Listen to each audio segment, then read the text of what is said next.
Okay, greetings, brothers and sisters, and welcome to today, Sabbath, the 2nd of November in the good year 2024, where we are looking at our wonderful study on health entitled the Gastrointestinal Tract.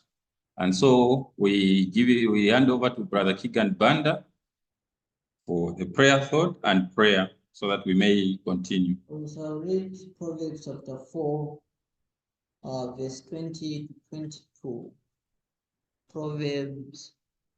Proverbs chapter 4, verse 20 to 22. Okay. Someone to read. Okay. Proverbs.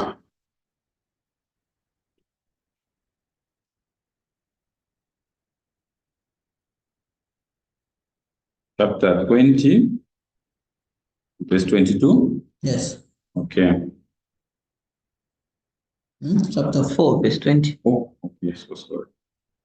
Proverbs chapter 4, verse 20 to 22. Okay.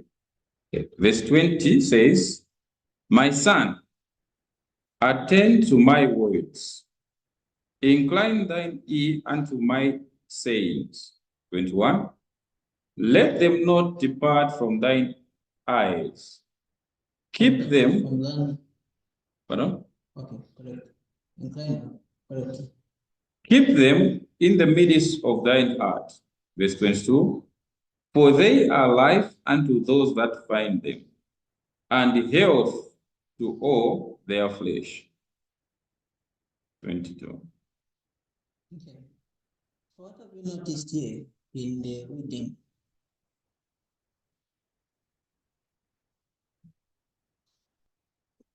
We've noticed that the Lord is asking us to attend to his words, and through his words, we'll be able to have good health, wisdom, salvation, and understanding. I think that's what I... Okay. So I got from Alonso, the place of the Bible in education. He writes, says, when you check the last phrase there, it says to all their flesh. It does not say to all their spirit or their mind.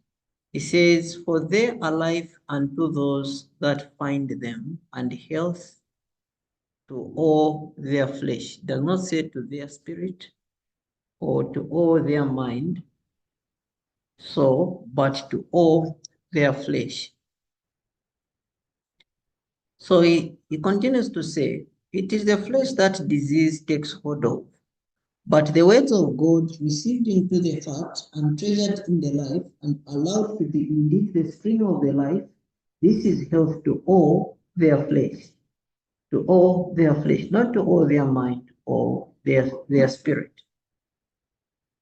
That's what this is reading. It is the divine physician's own prescription for health, and the divine virtue is in it for all who will take the medicine thus prescribed. The prescription is also repeated in Exodus chapter 15, verse 26, and Deuteronomy chapter 7, verse 12 to 15. Okay. So even when you read these verses, we see that the prescription God is prescribing is his word. It is medicine or health or salvation to all our flesh, because the flesh is the one that can get disease. Okay, that's what this is saying. So therefore, after reading this verse, we're going to pray. I hope we've understood, comprehended the reading, saying that the word of God is life-saving. It is health and medicine to all of our flesh. That's what this was saying. Most of people, they think that they try to divorce the word of God from the flesh. That's what we've started doing. We divorce the word of God from the flesh. The flesh is a physical being, and we think that the word of God only touches our spiritual being, but that is not true. We see from this verse that the word of God also is interested in the flesh, in our physical being. Okay, and it is health or medicine to these our physical machineries. So we shall kneel down so that we attend to the word of God, so that we'll be helped even in our physical infirmities. Praying. Our Father, which art in heaven, we thank you, O Master Redeemer, for telling us in your word, our Proverbs chapter 4, verse 20 to 22, saying that your word is life-saving, is health and medicine to these our flesh that can get diseased. This world indeed is a Lazarus, is filled with different conditions, O Master Redeemer. But your word is the one that can help us to get rid of all these conditions that have come into this world. You've told us saying that we will be the fountain of life-saving, just like Joseph was the fountain of life-saving during his time. Also through Ezekiel's river, you've told us today that will be the fountain of life-saving upon those people who are sick.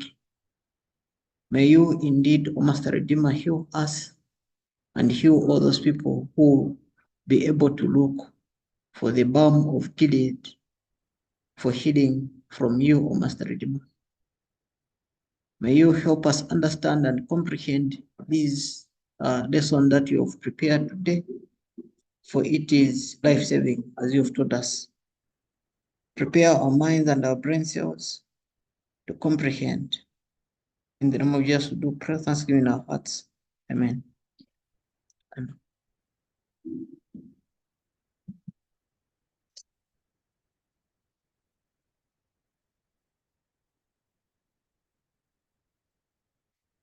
Okay, so we continue with the lesson. Although our lesson was covering a lot, we began with the bacteria. Yes. Should I open the GIT? The same one. Okay, so though the lesson was covering a lot, we began to look at the microbiota, that is bacteria. Actually, that is the basic buildup of the GIT, or the buildup of the human organism, which is bacteria. Okay.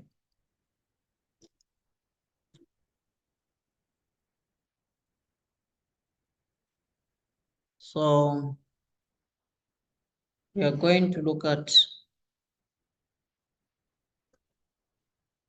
we're going to continue. Today we shall look at three subtopics in the gastrointestinal tract. We're going to look at constipation, and we're going to look at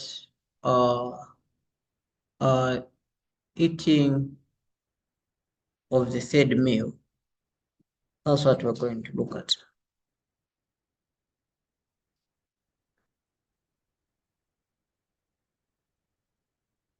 You've seen it? It's open. Yeah, it's opening slowly. Okay. So let me try to open it. Open my document. Okay. So we begin. We can read CD 179. You can read CD 179.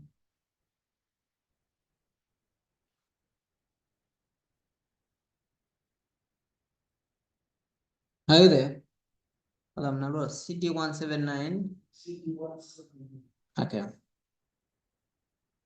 Paragraph. It begins, says, after the regular meal is eaten, Okay, that would be paragraph 1. It says, after the regular meal is eaten, the stomach should be allowed to rest for 5 hours. Not a particle of food should be introduced into the stomach till the next meal. In this interval, the stomach will perform its work and will then be in a condition to receive more food. I continue. Paragraph 2 says, in no case should the meals be irregular. If dinner is eaten an hour or two before the usual time, the stomach is unprepared for the new burden, for it has not yet disposed of the food eaten at previous meal, and has not vital force for new work. Thus, the system is overtaxed. Paragraph 3. Neither should the meals be delayed 1 or 2 hours to suit circumstances, or in order that a certain amount of work may be accomplished.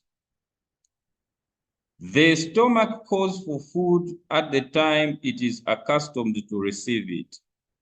If that time is delayed, the vitality of the system decreases and finally reaches so low an ebb that the appetite is entirely gone. If food is then taken, the stomach is unable to properly care for it. The food cannot be converted into good blood.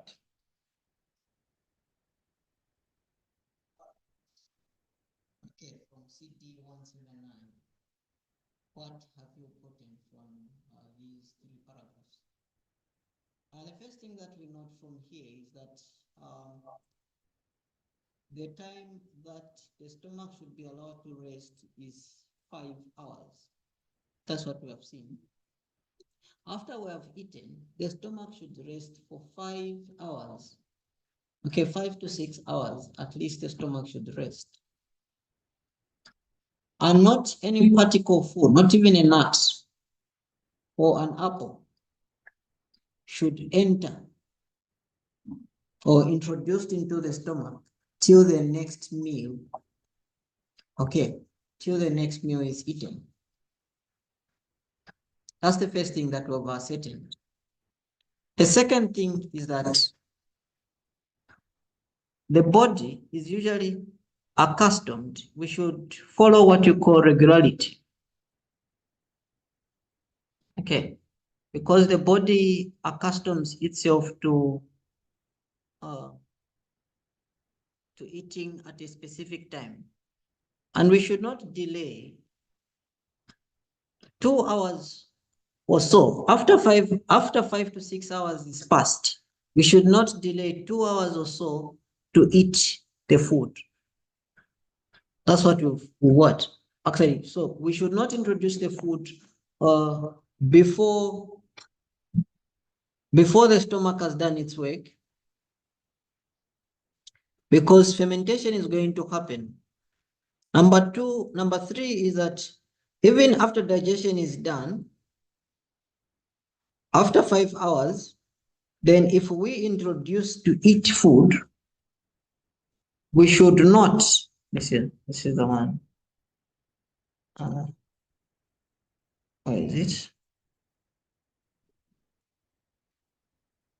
Okay, here. Okay. If we introduce to eat food, we should not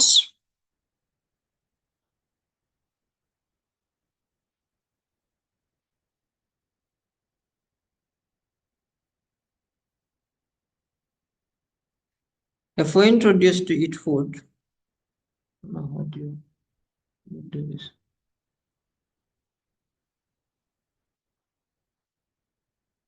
Okay.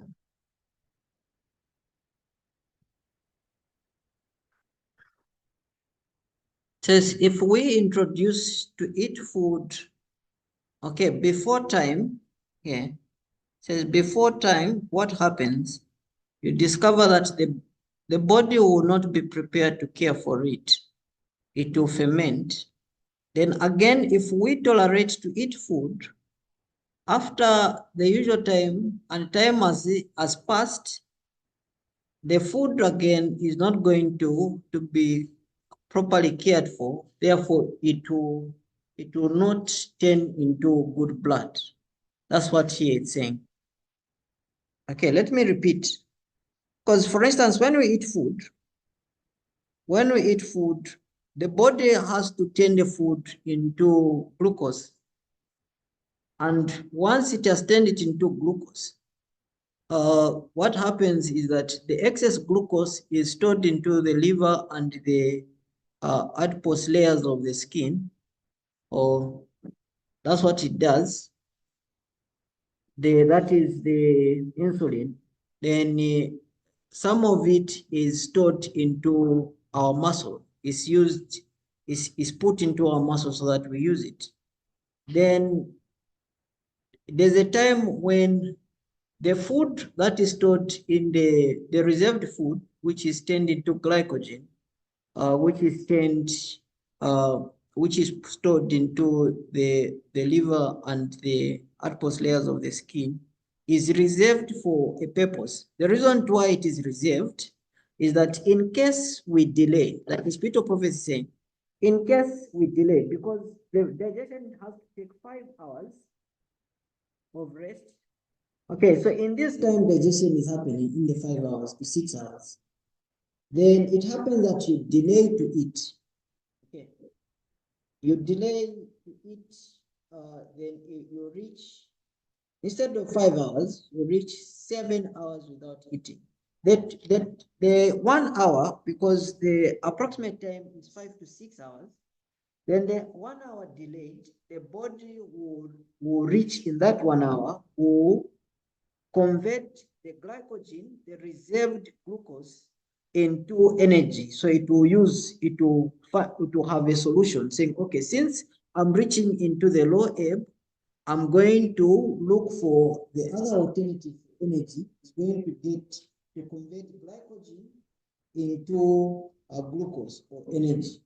Then now you're surprised that you eat, because you already informed the body that you're not eating by you delaying for an hour or so. Then you surprise it, you eat.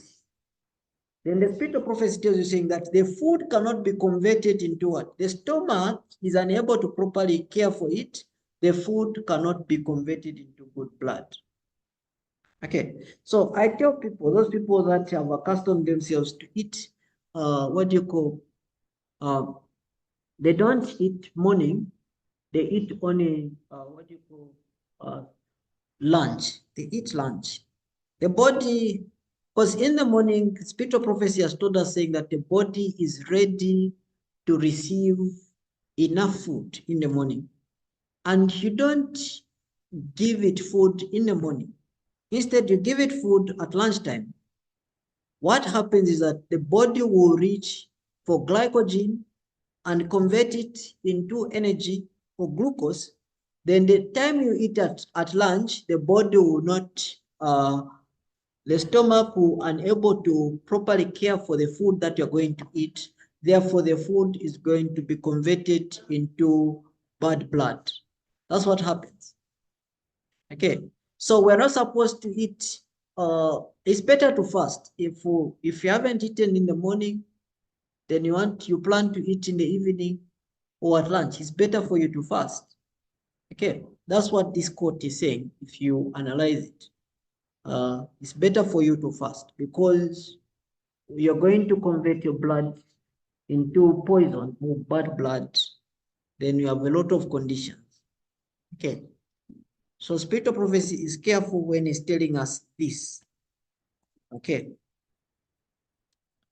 And Ellen White, she never read out this. You will not find it in any literature. You will not find it in all those scientific books. They're not even aware of this. They're not even aware of the what? That we should not eat between meals. They're not even aware. They tell you, say, you can eat anytime, because the stomach can eat even 8 times a day. That's what they think. Okay. Any questions on this one, on this quote? It's clear. Yeah, maybe just one thing. What is so interesting about this quote is that we've just been told that we can be able to eat our meals early and then give the food about 5 hours to digest. Now, is there like a specific time in the morning that we can choose to say, okay, this is the best time to eat, or early in the morning, mid-morning, or yeah, just to... Okay, I can give you an example. Like in Sydney, there's a life pattern of Ellen White, but she says that she should not be a criterion. She should not be a standard to live. So her life was like this. She says that she was sleeping at what time?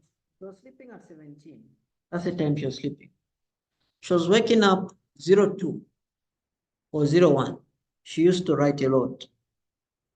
Okay, when she wakes up, because in the night, the body itself, God built what you call the circadian rhythm. Circadian rhythm is defined as the light and day rule.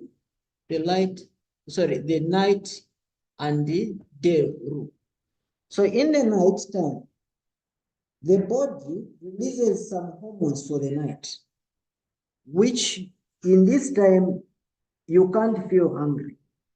It's unnatural. If you feel hungry in the night, it means your hormones are not normal. Okay. So in the night, the body should not feel hungry in the night because of the circadian rhythm. It's time to sleep. That's the reason in the night you can sleep for 8 hours without you waking up. Because us, we are multiple eaters. We're supposed to eat every after 5 to 6 hours. Okay. We're multiple eaters. We're not like carnivorous animals. So then during the day, we eat every after 5 to 6 hours. So how Ellen White accustomed herself is that she used to wake up wake up in the morning. By the time she used to eat her breakfast, it was at 7 a.m. She used to eat breakfast. Then lunch, she used to eat at 13. Okay, then she used to sleep at 17. That's how she accustomed herself. So any person can accustom himself or herself. But especially if for instance, if you wake up early in the morning, if you wake up 5, the body will already, because the circadian rhythm, how it is that once the body senses light, it's inside, it's inbuilt. It senses light, the body will know that this is time to what? This is time to eat. Okay, so if you are accustomed to eat perhaps at 10, you have to be waking up late. Yeah, because the hours, a lot of hours, you wake up at 05, then you want to eat at 10. How many hours? Okay, different. If you eat at 10, then your next meal should be... I'm saying if you wake up 05 to 10, how many hours? Or 5 hours. 5 hours, meaning the body already would have reached to glycogen for energy. So if you wake up early in the morning, you have to eat early. You understand? Yeah. But not in the time of the night. The cycle, not in the time of the night. The time of the night you can wake up even without eating, because the body knows that this is time of the night.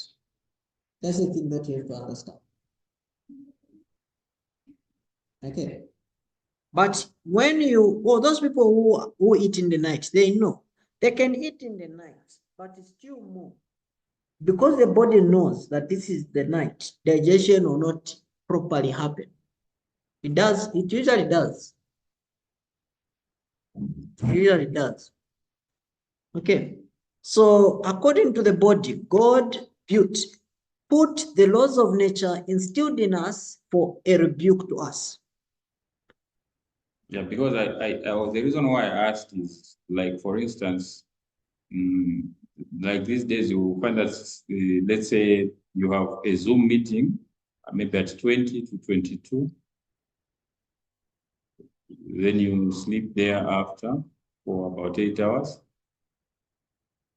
Yeah, so yeah, that's what I was looking at, because like you have said, for her it was 17, she sleeps, then 02 she wakes up. So you find that us again to be somewhere 7, 8, that's when you're waking up. Yes. So yeah, maybe the best question would be, let's say, how many hours at this should, because when you count for Sister White, that would be about 5 hours from the time that she wakes up, 02 to about 7 hours, when she will be able to have her breakfast.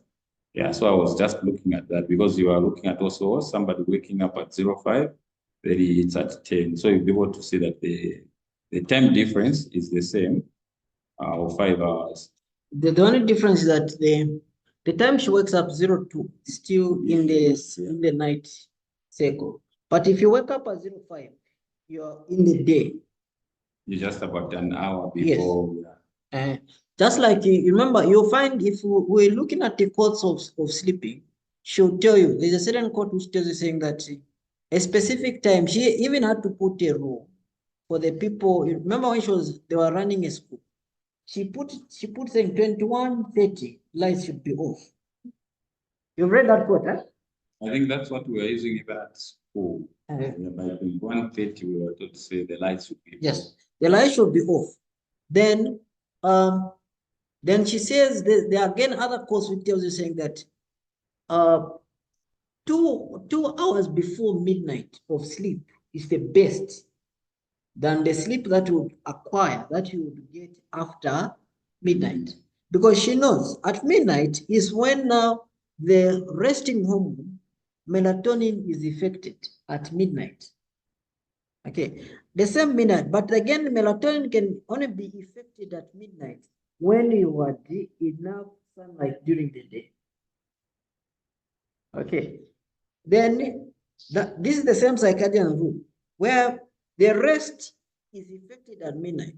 Now, I tell people, if you have not slept, you've slept an hour before midnight, or you've slept at midnight, it's the same as you have not slept, because the resting hormone did not get released.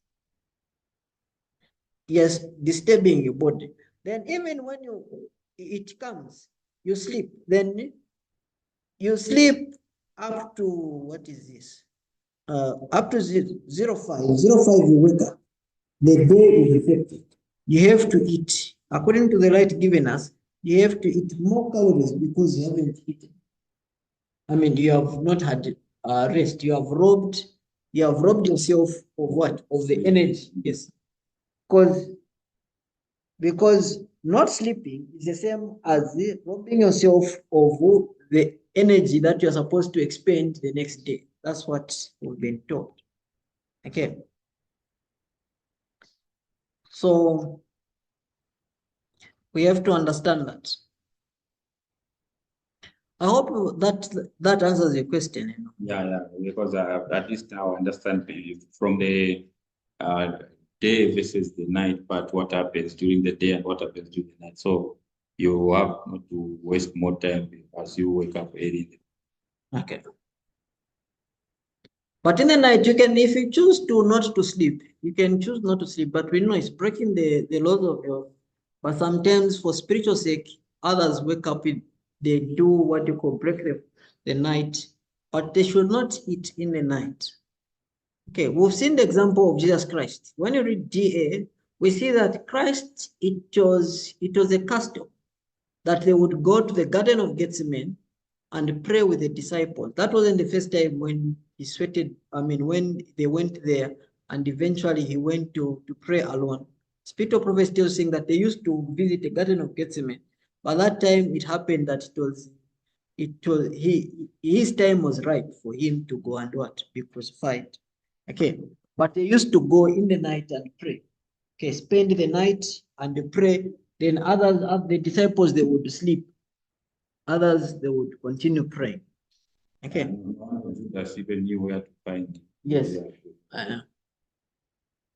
Okay. So time to eat. Time to eat. Any more questions? I don't know how many people are in the audience. Okay, there's just Christopher Banda, yes. Yeah. Mr. Mnarula? No questions. Okay, time to eat. Here it says, take your time to eat and eat slowly to make sure the food is thoroughly chewed to get the best, the benefit derived from the food and also for better digestion. We looked at this. We have to chew thoroughly to disrupt the cell wall so that we reach for the nutrient into the food. In order to secure healthy digestion, food should be eaten slowly. Those who wish to avoid dyspepsia or indigestion, and those who realize their obligation to keep all their powers in a condition which will enable them to render the best service to God, would do well to remember this. If your time to eat is limited, do not void your food, but eat less and masticate slowly.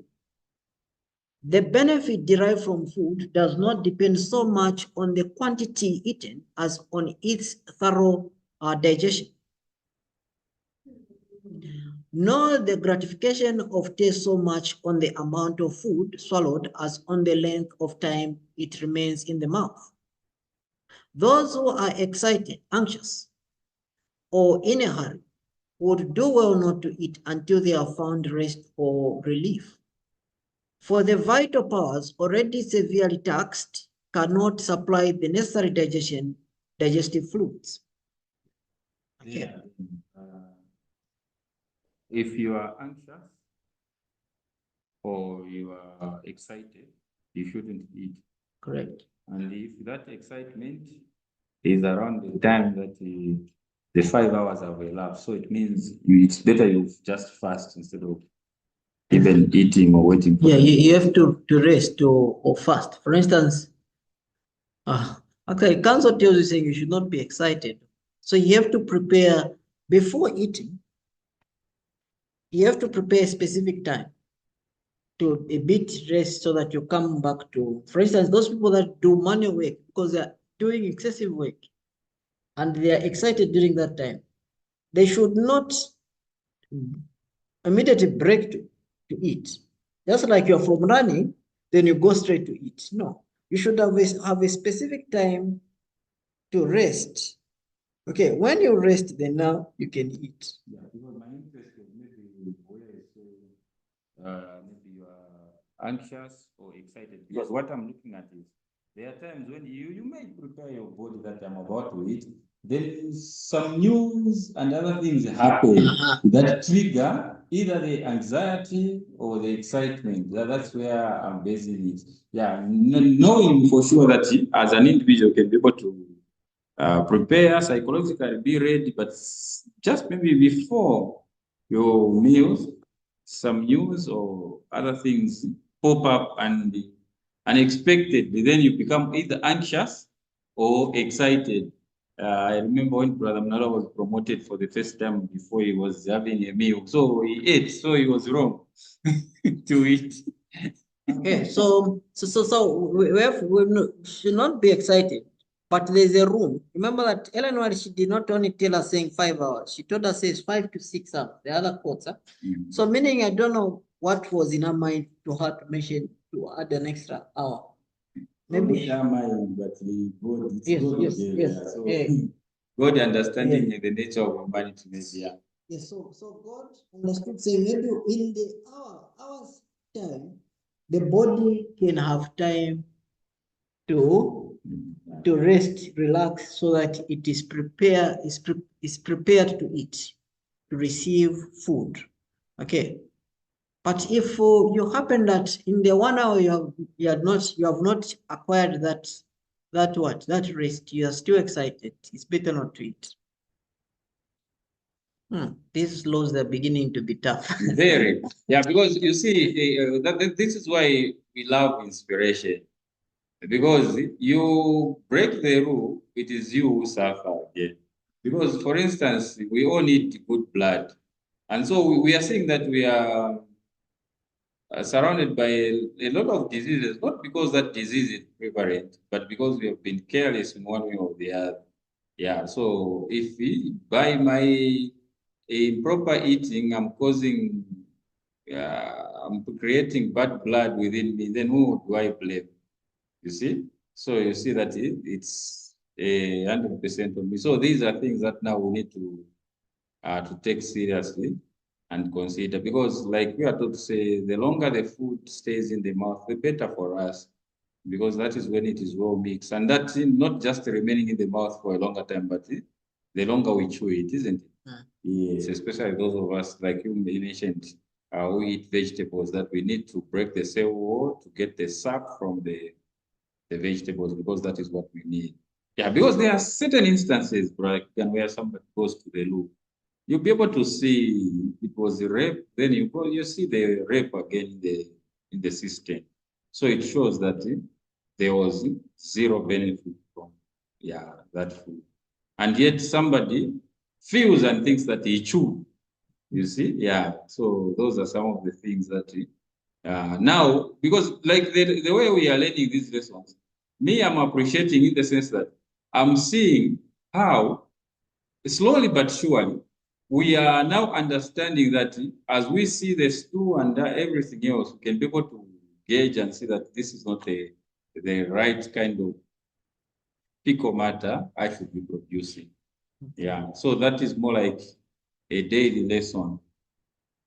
Okay, and again, we see that when Ellen White wrote this, the scientists never knew that a person, when they get stressed or excited, they would get disease. You know that others, they can have indigestion or ulcers due to stress. Okay, not from any other thing, but because they are stressed, the stomach can get upset and the person can have ulcers due to stress. Okay. So stress affects the body also. That's the reason. Yes, Brother Ngoma, you're welcome. We're looking at what you call gastrointestinal tract. We've been looking at gastrointestinal tract. Okay. So we are on Ministry of Healing 305 paragraph 3. Why it says we should not eat whilst excited and tired. Huh? We should not eat in a hurry. That's like you should not drink water after when you are very tired or in a hurry.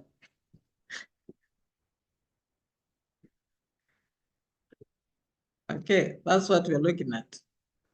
So when a person is excited or tired, they should not eat. They should wait until when they are rest. That's when they can eat. Okay, this is a quote from Minister of Healing 305, paragraph 3. Says the days are now growing shorter, and it will be a good time to present this matter. As the days shorten, let dinner be a little later, and then the third meal will not be felt necessary. Okay, so this is talking about the third meal. This quote, this is CD 177, paragraph 3. So what we learn from here is about the third meal. The use of water with a meal. Many make a mistake in drinking cold water with their meals. Food should not be washed down. Taken with meals, water diminishes the flow of saliva. And the colder the water, the greater the injury to the stomach. Ice water or ice lemonade, taken with meals, will arrest indigestion until the system has imparted sufficient warmth to the stomach to enable it to take up its work again. Masticate slowly and allow saliva to mingle with the food. So here it tells you saying drinking water with the food is the wrong habit. We should not drink water with what? With food, especially cold water. Okay. And we should allow food to mingle with what? Saliva. We should do mingle food with saliva. 2, masticate slowly. Use of liquids at mealtime. I have recently left off the use of all liquids, such as homemade. So there are people who drink at mealtime. So she says, I've recently left off the use of all liquids, such as homemade coffee with my meals. I eat my food as dry as possible. Okay, the result is excellent. In the morning, I take lemon water and I drink nothing between meals unless it is occasionally some lemon and water.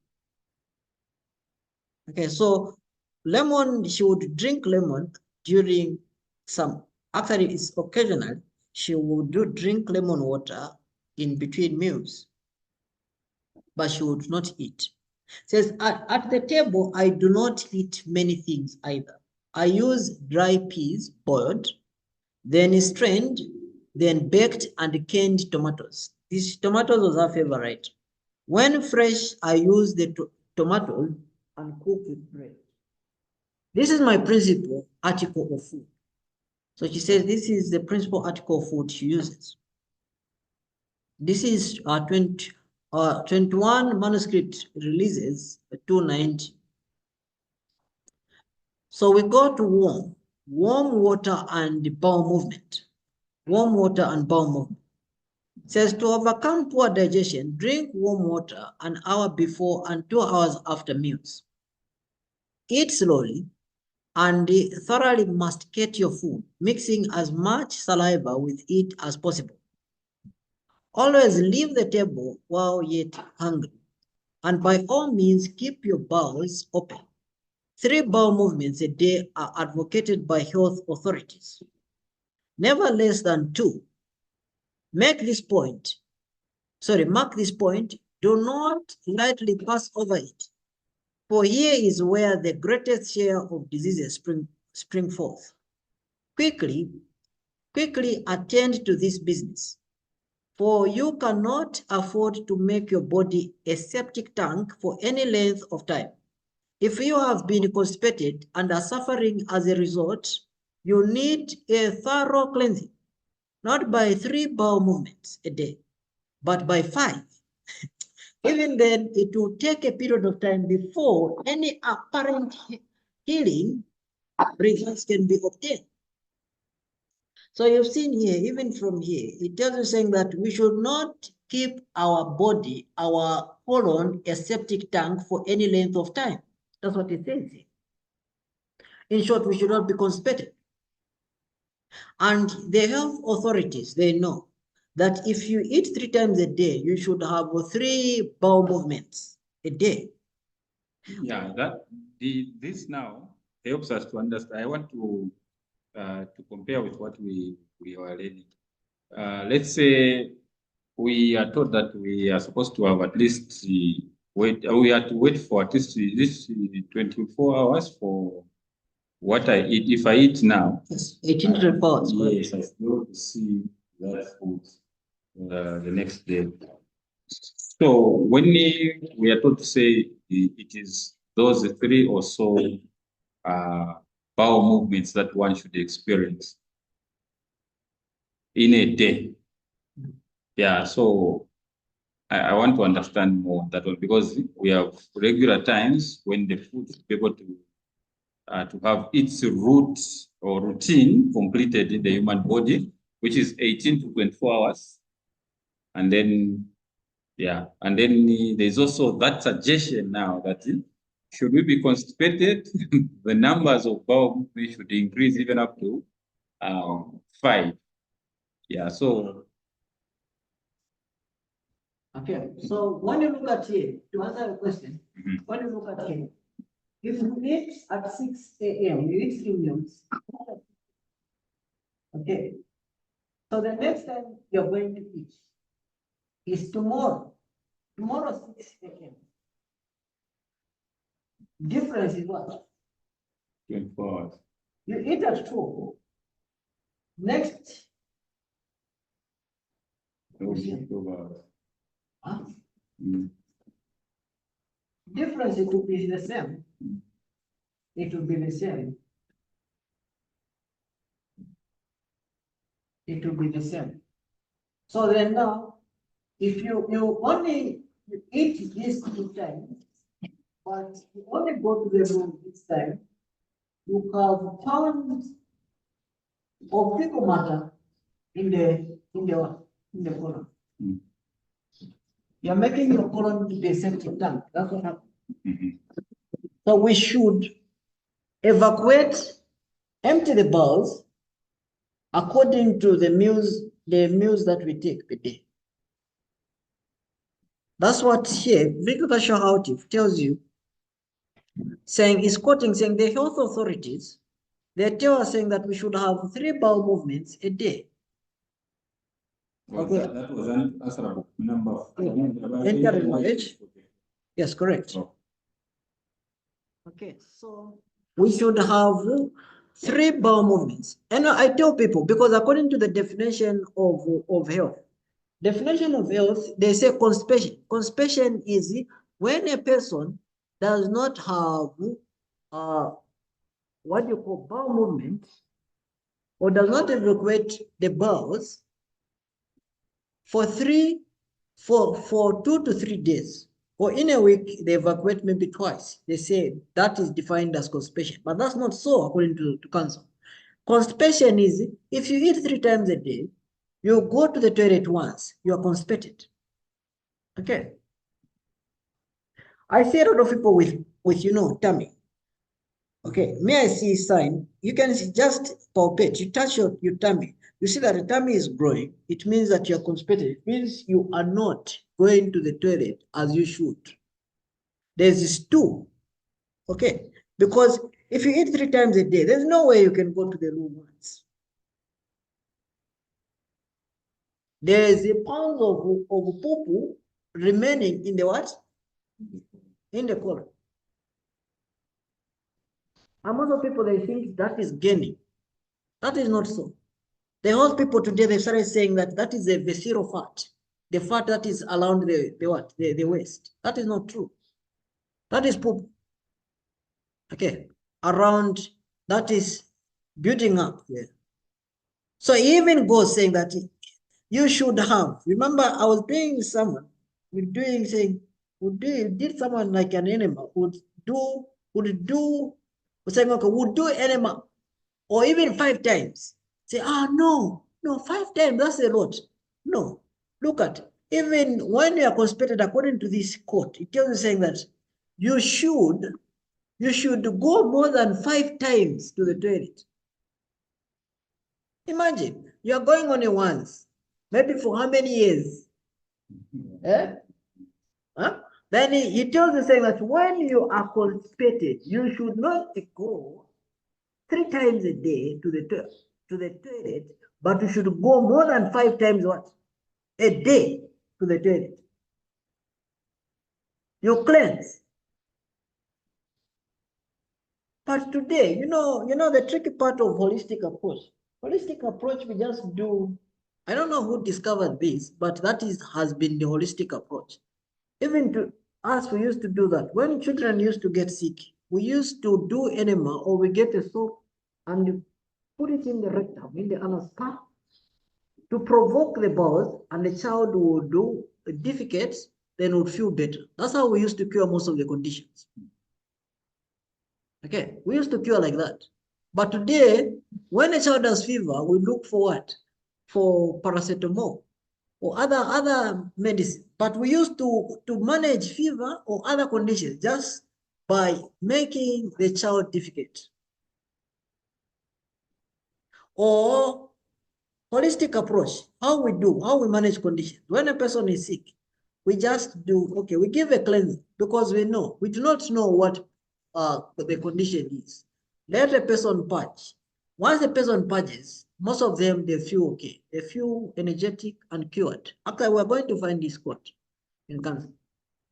Yeah, you see, just like you have mentioned, growing up in our days, it's a pity that that information was not being passed on by our parents.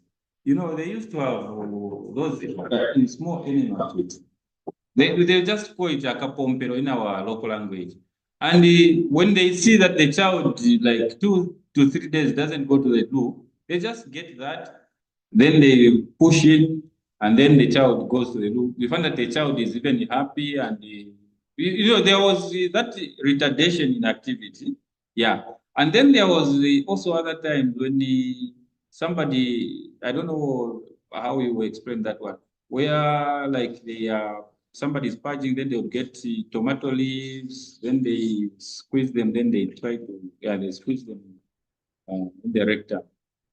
That is what we call an enema now. Oh, it's also enema. Oh, okay. Because because normally I would see them because it was not explained like I've mentioned. So we thought that maybe that was like to stop somebody from over going to the loo or whatever, or to help clear the backside instead, so that it doesn't develop what Ilonda. I don't know.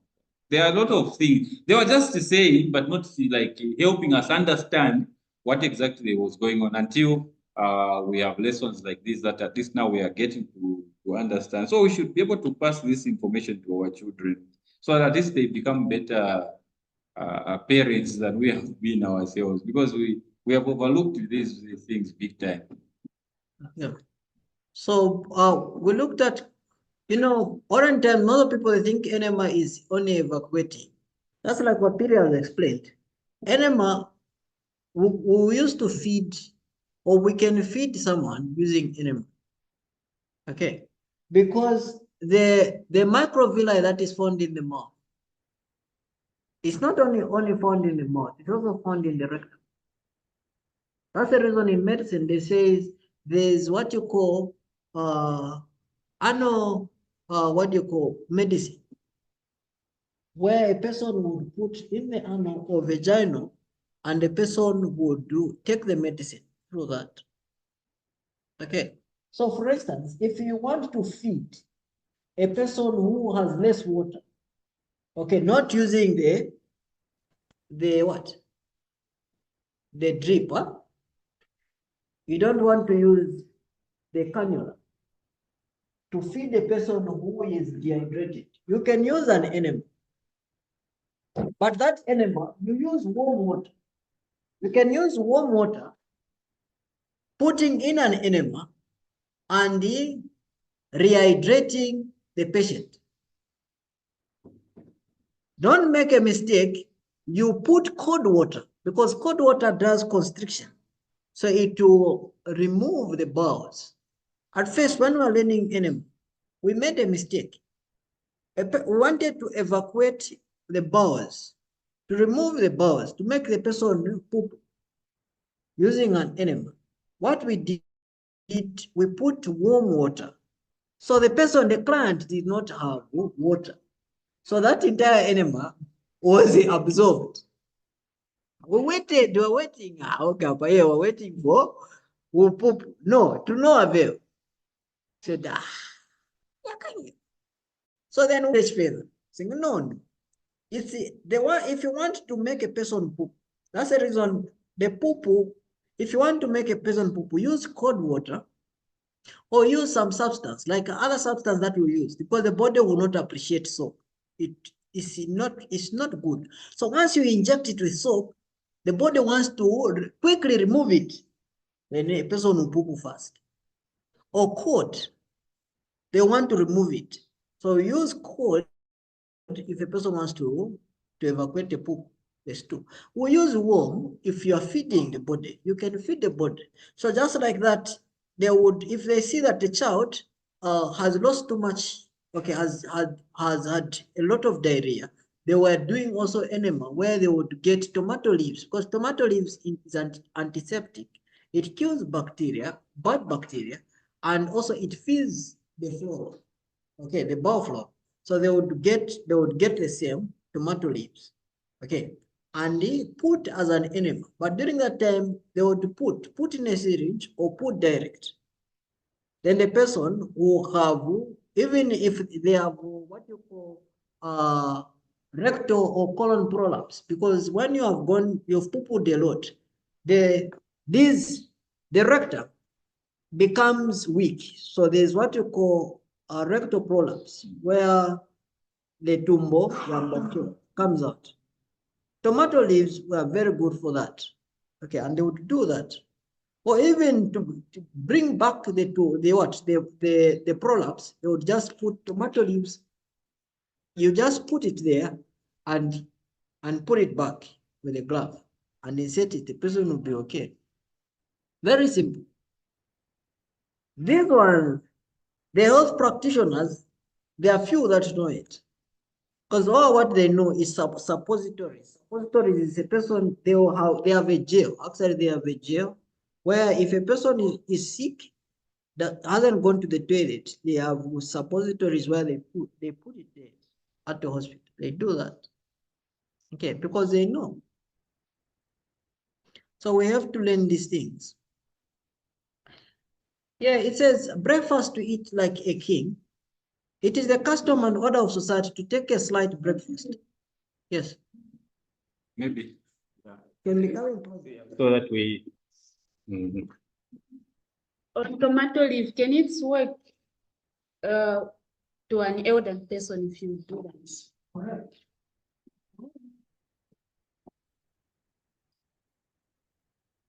Tomato leaves are the best. Most know that. So most of people, they use tomato leaves. The first time I learned of tomato leaves was a certain woman. She used to take tomato leaves and aloe vera for detox. So she used to mix and blend them together and drink. Yes, and you remember that our parents used to do, if a person has physecia, ringworms, they use tomato leaves and rub. They make a paste and rub.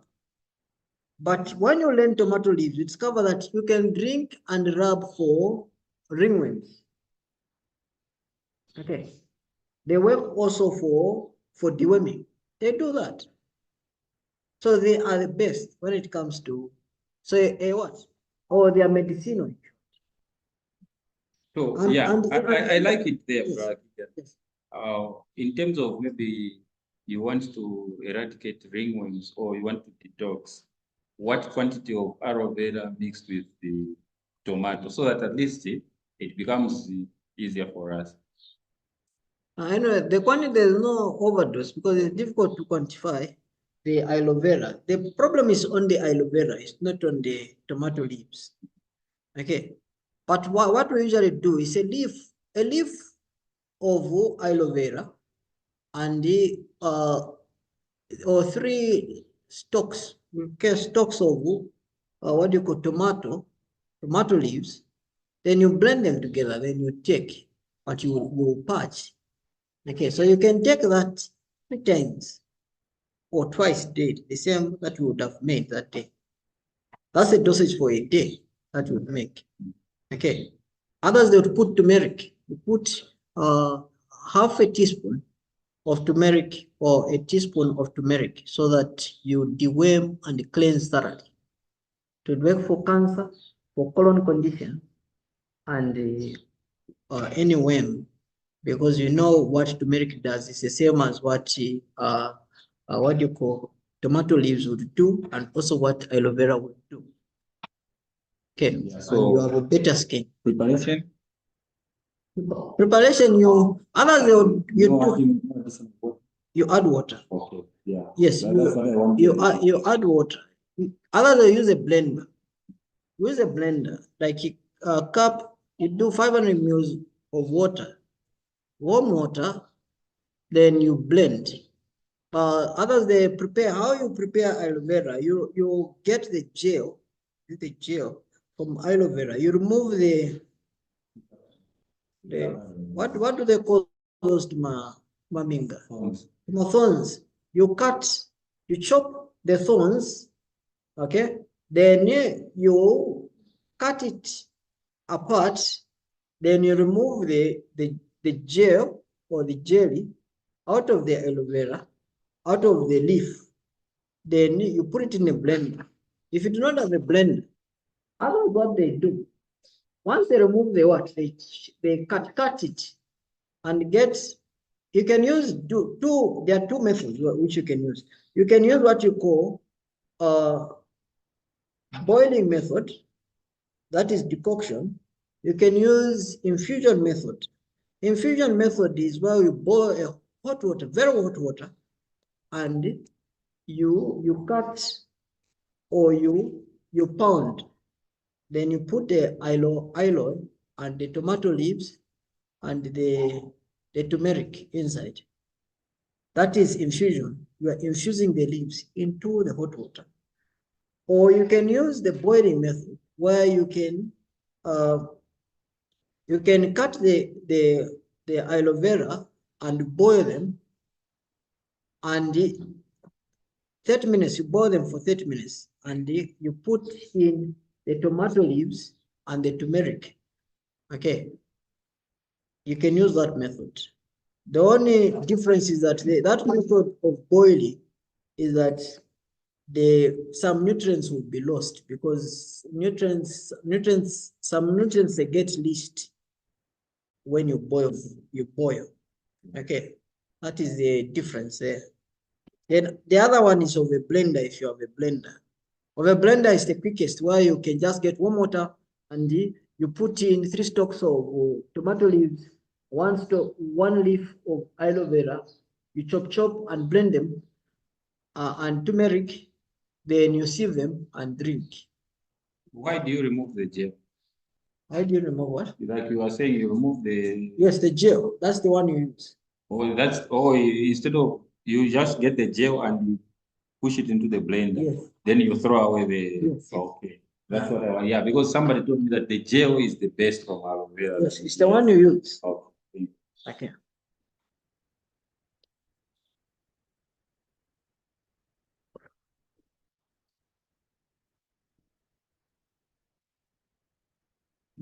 Yes. So breakfast to eat like a king. It says it is the custom and order of society to take a slight breakfast, but this is not the best way to treat the stomach. At breakfast time, the stomach is in a better condition to take care of more food than at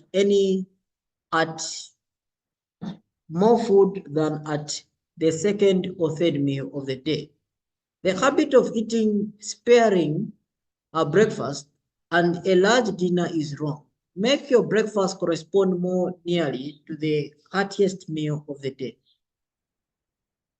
So they tell you here, it's very straightforward, saying that we have to eat breakfast like a king, eat large. Okay, breakfast. That is child guidance. That is page 390, paragraph 1 to paragraph 2.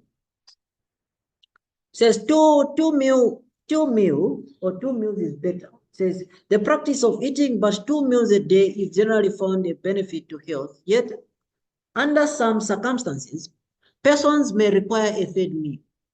This should, however, if taken at all, be very light and of food most easily digested. So most of people, when I tell them, say you eat supper light under circumstances, they think as if light food is to eat 1 lamb. That's not true. It says, but very light and of food most easily digested.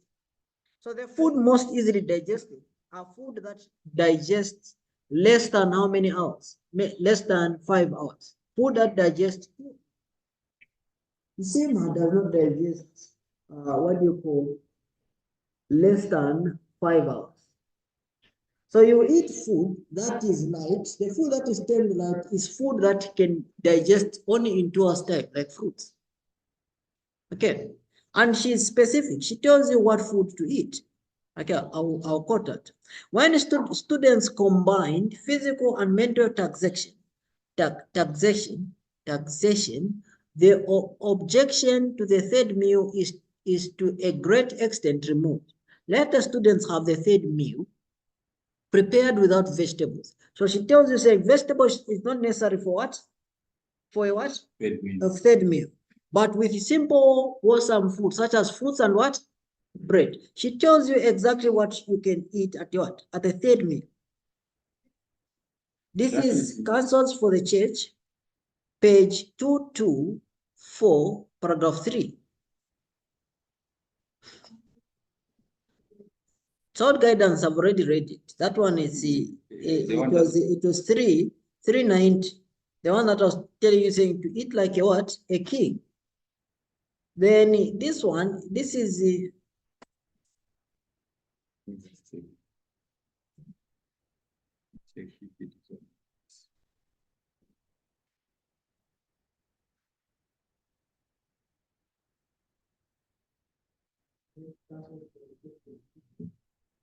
224, paragraph 3. This one lost a quote, and you'll find it. The practice of eating but 2 meals a day. Okay. Trying to check on page 395. Just type the words there will come, that one. Then it says, a second meal should never be eaten until the stomach has had time to rest from the labor of digesting the preceding meal. If a third meal be eaten at all, it should be light and several hours before what? Before going to bed. Several hours. Several means more than what? More than 2, huh? Okay.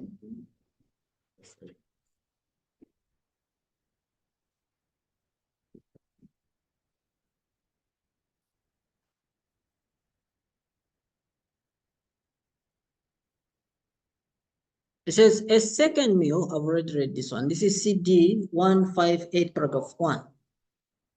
Councils on Deaths 158, paragraph 1. Hello? I wanted to check the other quote, which is just written 395. Okay, you've seen it? Okay, the practice of eating. What 2 meals a day, then I found the benefit. Okay, temperance. It says, few have moral stamina to resist temptation, especially of the appetite, and to practice self-denial. To some,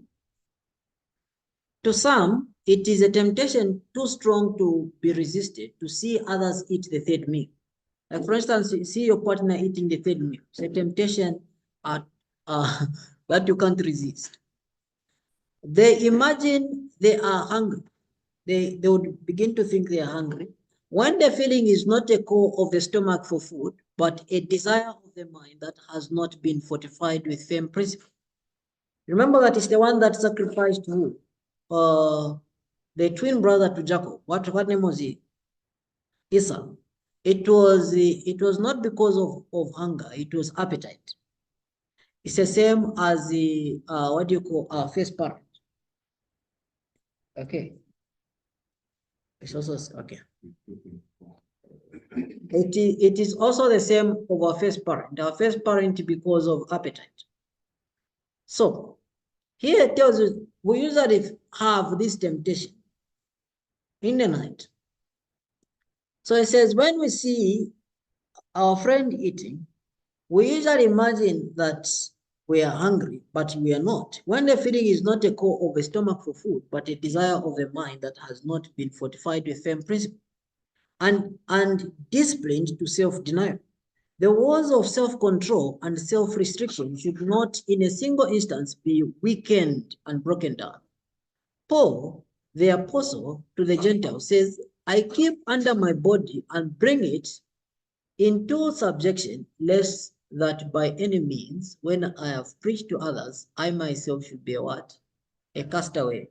Those who do not overcome in little things will have no moral power to withstand greater temptations. So even these little things that we fail to overcome will not be able to overcome greater temptations. This is CD 168, paragraph 1 and paragraph 2. Number of meals. CD 173. The stomach must have careful attention. It must not be kept in continual operation. Give this misused and much abused organ some peace and quiet and rest. After the stomach has done its work for one meal, do not crowd more work upon it before it has had a chance to rest and before a sufficient supply of gastric juice is provided by nature to care for more food.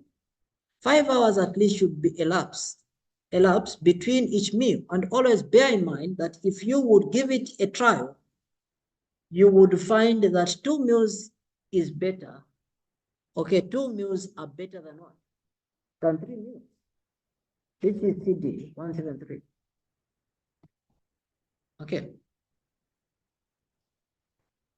Late supper. For persons of sedentary habits, late suppers are particularly harmful. So this is a quote that we found. Remember when Bernard was there? Okay, it's a quote. Victor Houteff simply just quoted it here. It says, for persons of sedentary habits, late suppers are particularly what? Harmful. With them, the disturbance created is often the beginning of disease that ends in what? Yeah. In death. So even tells you saying that sedentary people, late suppers should avoid, they should avoid eating what? Late suppers. They should do that.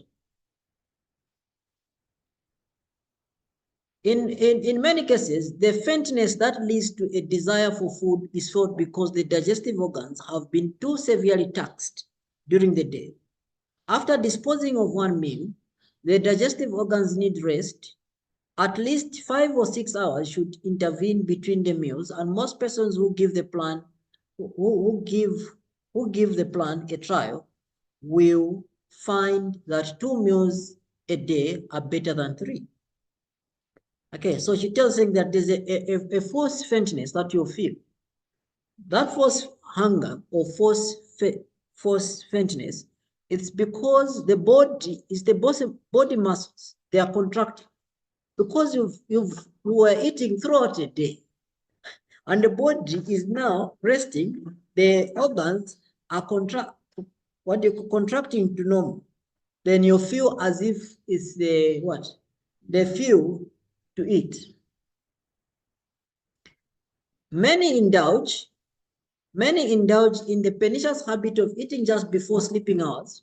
They may have taken three regular meals, yet because they feel a sense of faintness, as though hungry, will eat a lunch of 4th meal. By indulging this wrong practice, it has become a habit, and they feel as though they could not sleep without taking a lunch before retiring. In many cases, the cause of this faintness is because the digestive organs have been already too severely taxed through the day in disposing of unwholesome food forced upon the stomach too frequently. And in too great quantities, the digestive organs, thus taxed, become weary and need a period of entire rest from labor to recover their exhausted energies. A second meal should never be eaten until the stomach has had time to rest from the labor of digesting the preceding meal. If a meal be eaten at all, it should be light and several hours before going to bed. This is CD 174, paragraph 1. You see here, it says, but with many, the poor tired stomach may complain of weariness in vain. More food is forced upon it, which sets the digestive organs in motion again to perform the same round of labor throughout the hours of sleeping. Okay. Through the sleeping hours, the sleep of such is generally disturbed with unpleasant dreams. That's the reason we dream. Okay. And in the morning, they awake and refreshed. There is a sense of languor and a loss of appetite in the morning. That's the reason we don't eat in the morning, because eat in the evening. Okay. It says a lack of energy is felt through the entire system. In a short time, the digestive organs are worn out, for they have had no time to rest. In a short time, the digestive organs are worn out. Others, they have what you call duodenal ulcers. Others, they have what you call colon cancer, or many other conditions of the stomach. Inflammation of the pancreas. Most of people, they have these conditions due to the diseases brought by themselves. There's just something that I want to say, Keagan. Okay. Though he never mentioned, my father never allowed us to eat supper beyond 17 hours.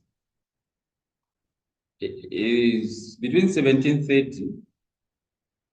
I mean, should I say 17? If it is late, it's maybe 1730, or at most 18 hours, but not 19 going up. We never allowed us. And sometimes the 18 hours will be in bed. And imagine your friends, you wear, chitunda and stuff, they're making noise outside. Then you are in blanket. We hated our father to say, he's a good man. So now you find that we grew with that habit. Even me, if like me, I can stay in the house the whole day without disturbing other people, doing other things, or visiting. It has come in naturally because of how our father used to treat us. So we did not ask him why, and he never explained. That's why I bemoaned the area when I said, we used to see them do these things, but where they were getting this wisdom, I don't know, because I never saw these books in his house. Okay, such that I would tell you that, maybe he was reading counsels of that, because I even never saw him go to church from the time that I knew him. He told me to say he had been going to church and he stopped a long time ago.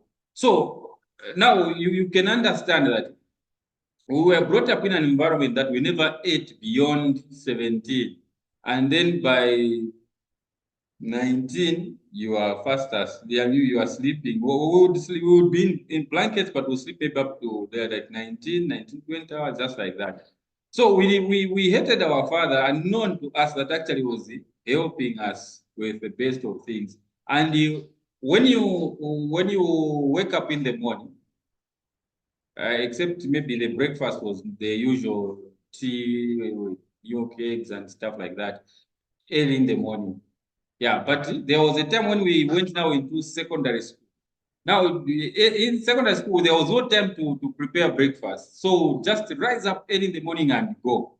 Now, our mother brought in a very bad habit, Brother Keagan. That's the more reason why I want to say this that I'm saying. She would reserve the breakfast. She would reserve the lunch. Imagine you go early in the morning to school, then we were knocking off at 15:10, so 16 hours you are home. Then she would save you first, say, your breakfast is here. Then you are just finishing your tea, then she gives you your shima for lunch. Then just about 2 hours later, you're eating supper with your father.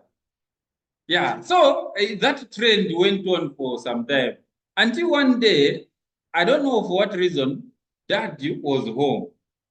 So he was surprised, he was shocked. He saw us taking our tea. So I was like, okay, maybe they have chosen to take tea. But immediately we finished it, then Shima came. He was watching. He never said a word. Then at supper, we sat with him. He said, no, you guys, this is not life. You're killing yourself. So we thought that Dad is unfair. Because a normal person must eat how many times do I get? 3 times a day. And so Mom was taking good care of us, but here is Dad who is saying. So he said, from today, if you don't eat you take your breakfast and lunch, forget about it. You come and take your supper. And so we got again used to that, and we did not die. So somehow this is why I'm saying that they have, but like father had the knowledge, but he wasn't handing it down proper to say the reason why, or like your stomach needs the rest. There was nothing like that in terms of explanation. But those that we felt are good people, like Mom, they were actually the ones that were destroying us. You see. So sometimes these things that we call love is no love at all. Thank you. And you know that the mother is the one that killed the children, because the child, I don't know, she tells you saying that when the child, those children, first they begin to, at a theta period, that is a theta period, they from zero years up to 8, it's a theta period, a downward period. Ellen White tells you saying that the child, even when the child is crying for food, you should not give it food. You can make the child fast for 3 days and the child can't die. You've read of that quote before. 3 days, a child can't what? Die. Okay, let me just read it. It says 3 days, the child can't die without food. Okay.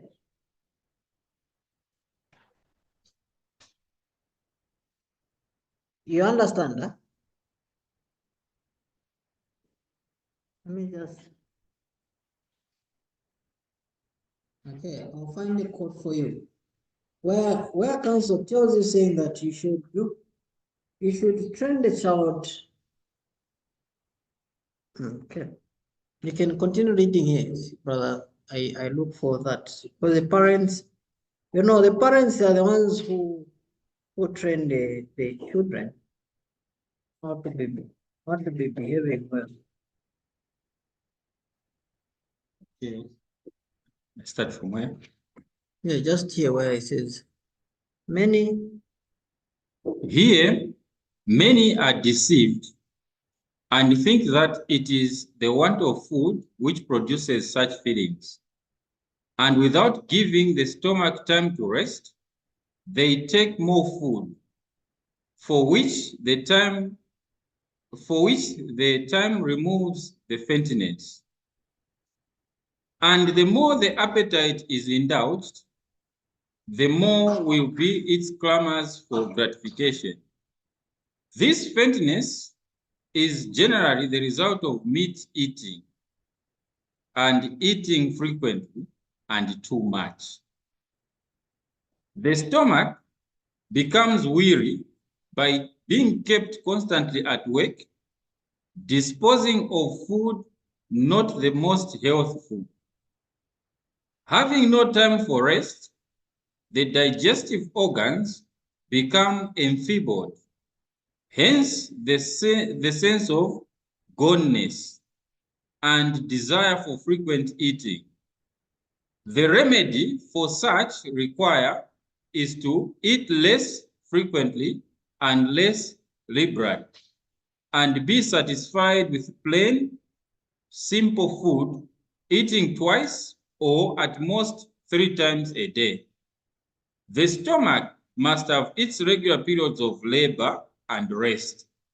Hence, eating irregularly and between meals is a most pernicious violation of the health laws.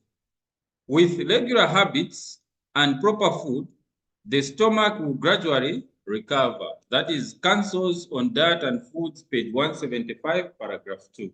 Okay. So I found the quote is temperance page 158, paragraph 1. It tells you as follows. Temperance 158, paragraph 1. It tells you saying not one half of the mothers know how to cook or what to set before their children. What does it mean? Not half. Not one half. Page 158, paragraph 1. Not one half. Not one half of the mothers know how to cook or what to set before their children. They place before their little nervous children these rich substances that burn in the throat and all the way down to the tender coats of the stomach, making it like a burnt wood, so it does not recognize healthful food. The little ones who come to the table and they cannot eat this or they cannot eat that, they take control and get just what they want, whether it is for their good or not. I would recommend letting them go without for at least 3 days until they are hungry and enough to enjoy good, wholesome food. I would risk their starving. I have never placed on my table things which I do not allow my children to partake of. I would place before them just what I myself would eat. The children would eat of this food and never think of asking for things not on the table. We should not indulge the appetite of our children by placing before them these rich foods. Understand? This is temperance. This is counsel. So if we train our children like that, children will learn. And you know how they were learning in the olden times? Because learning by books, this is not knowledge. Because how they were learning, it was through your habits, practice, learning by observation. Children will be able to tell. this one, as we eat like this, they will learn and they can pass it. They will pass it on to their children when they have a family also. They will pass it on saying, as we used to eat like this, like this. Okay. And also children, or their children will not be eating like the way these other people eat. Like the way our period is saying. Okay. They would follow what they were taught by their what? By their parents. You've heard that quote? Yes. He's about to ask. Okay, we have a question from Brother Ngoma. My question is concerning on the same quote, that is temperance page 158, paragraph 1. I heard of a statement from Sister White which said rich foods, about rich foods. So I would love that we get deeper to understand what those foods are rich in what, because the term rich can be based on rich in proteins, rich in what, but okay, if rich foods are being forbidden to be given to children, they are rich in what? Yes, that's what I want to find out.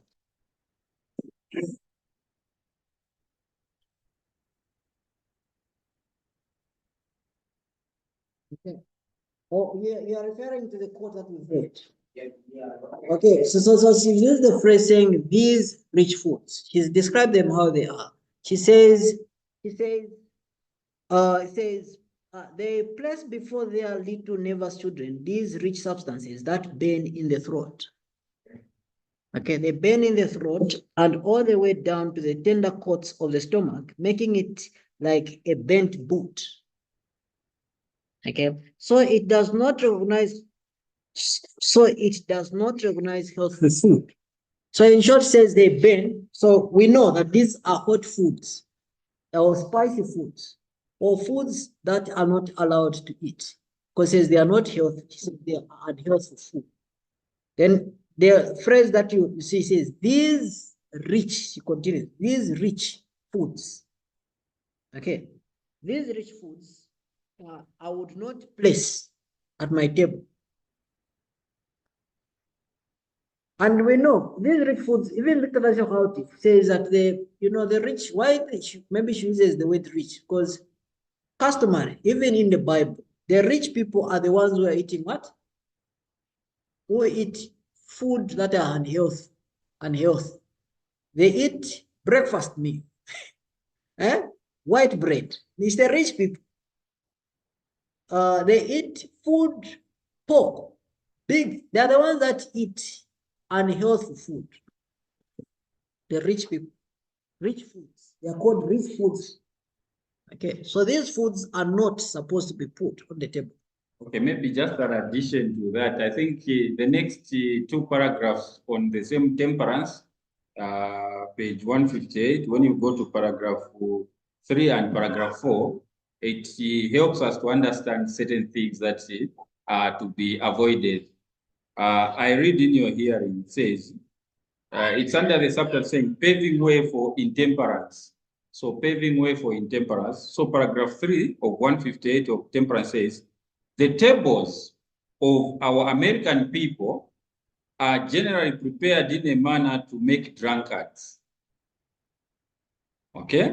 Also, paragraph 1 our answer says, those who believe present truth should refuse to drink tea or coffee, for these excite a desire for stronger stimulant. They should refuse to eat flesh meat, for this too excites a desire for strong drink. Wholesome food, prepared with taste and skill, should be our diet now. I think maybe that answers your question in full, just like Brother Keagan had answered, yes. Yeah. So it says you can drink cold water. So there's a quote says you can drink cold water. That's Ellen White. But she was giving someone a counsel, those people that want to eat in the night. So instead of eating in the night, you can drink what? Cold water. This is CD 177 paragraph 1. Says the course of Brother H has not been what it should have been. This is 177 CD. His likes and dislikes are very strong, and he has not kept his own feelings under the control of reason. Brother H, your health is greatly injured by overeating and eating at improper times. This causes a determination of blood to the brain.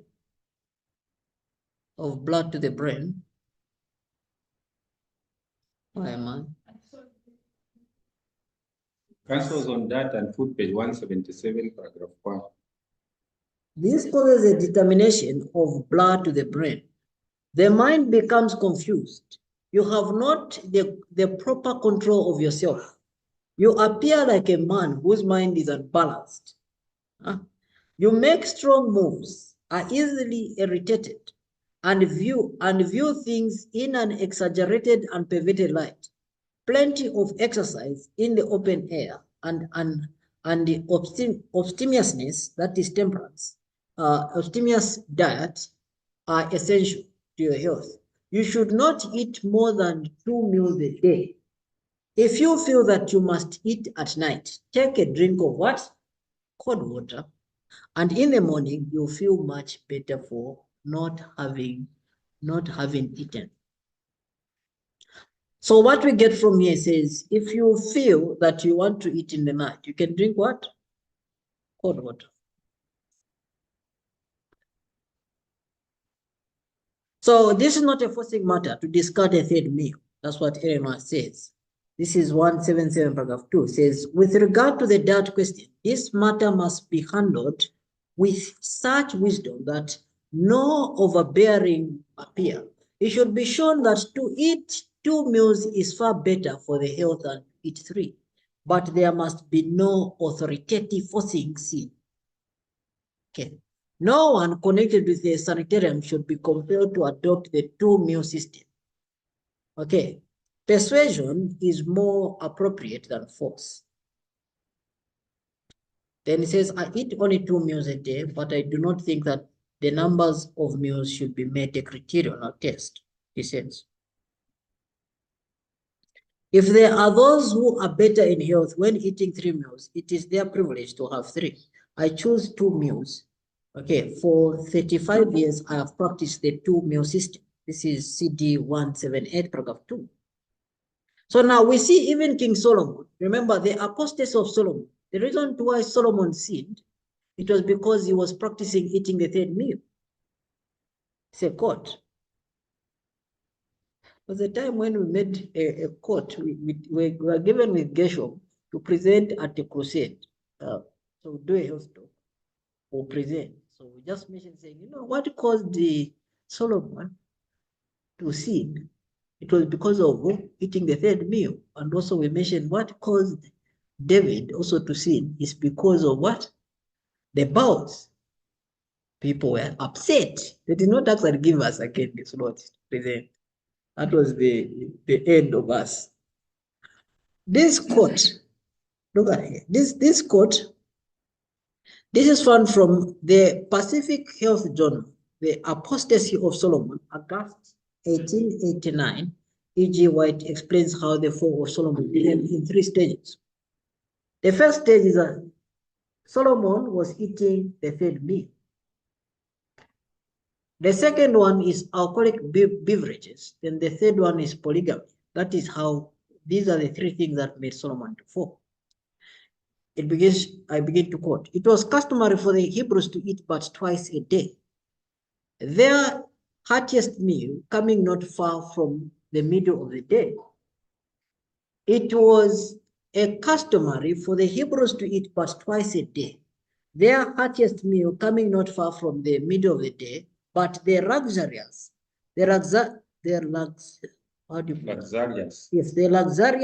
habits of the heathen had been engrafted into the nation. So they started copying the luxury life of the heathen. So they started now copying it. And the king and his princes were accustomed to extend their festivities far into the night. On the other hand, if the earlier part of the day was devoted to feasting and wine drinking, the officers and rulers of the king were totally unfitted for their grave duties. Okay.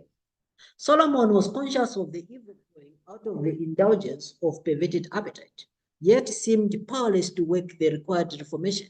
He was aware that physical strength, calm nerves, and sound morals can only be secured through temperance. He knew that gluttony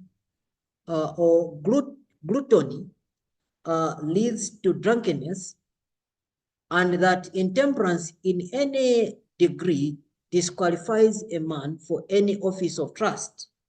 Gluttonous feasts and food taken into the stomach at untimely seasons leave an influence upon every fiber of the system, and the mind is seriously affected by what we eat and drink. Okay, so Solomon knew that. The life of Solomon teaches a lesson of warning not only to the youth, but also to those of mature age. We are apt to look upon men of experience as safe from the allurements of sinful pleasure, but still we often see those whose early life has been exemplary being led away by the fascinations of sin and sacrificing their God-given manhood for self-gratification. For a time, they vacillate between the promptings of principle and their inclination to pursue a forbidden course, but the current of evil finally proves too strong for their good resolutions, as in the case of the once wise and righteous king Solomon. But Solomon addressed himself especially to the young in this urgent appeal. Remember now the Creator in the days of thy youth, while the evil days come not, nor the years draw nigh, when thou shalt say, I have no pleasure in them. He concludes thus. Let us hear the conclusion of the whole matter. Fear God and keep his commandments, for this is the whole duty of man. For God shall bring every work into judgment with every secret thing, whether it be good or whether it be evil. Okay, this is a Review and Herald, June 1, 1878, paragraph 11. Okay, so we see what, yes, HR. How do they, yeah, I think it is. HR. RH. Yes. Okay, it's HR. HR June. Or maybe in printing they Okay, they they swapped swap it. the Okay.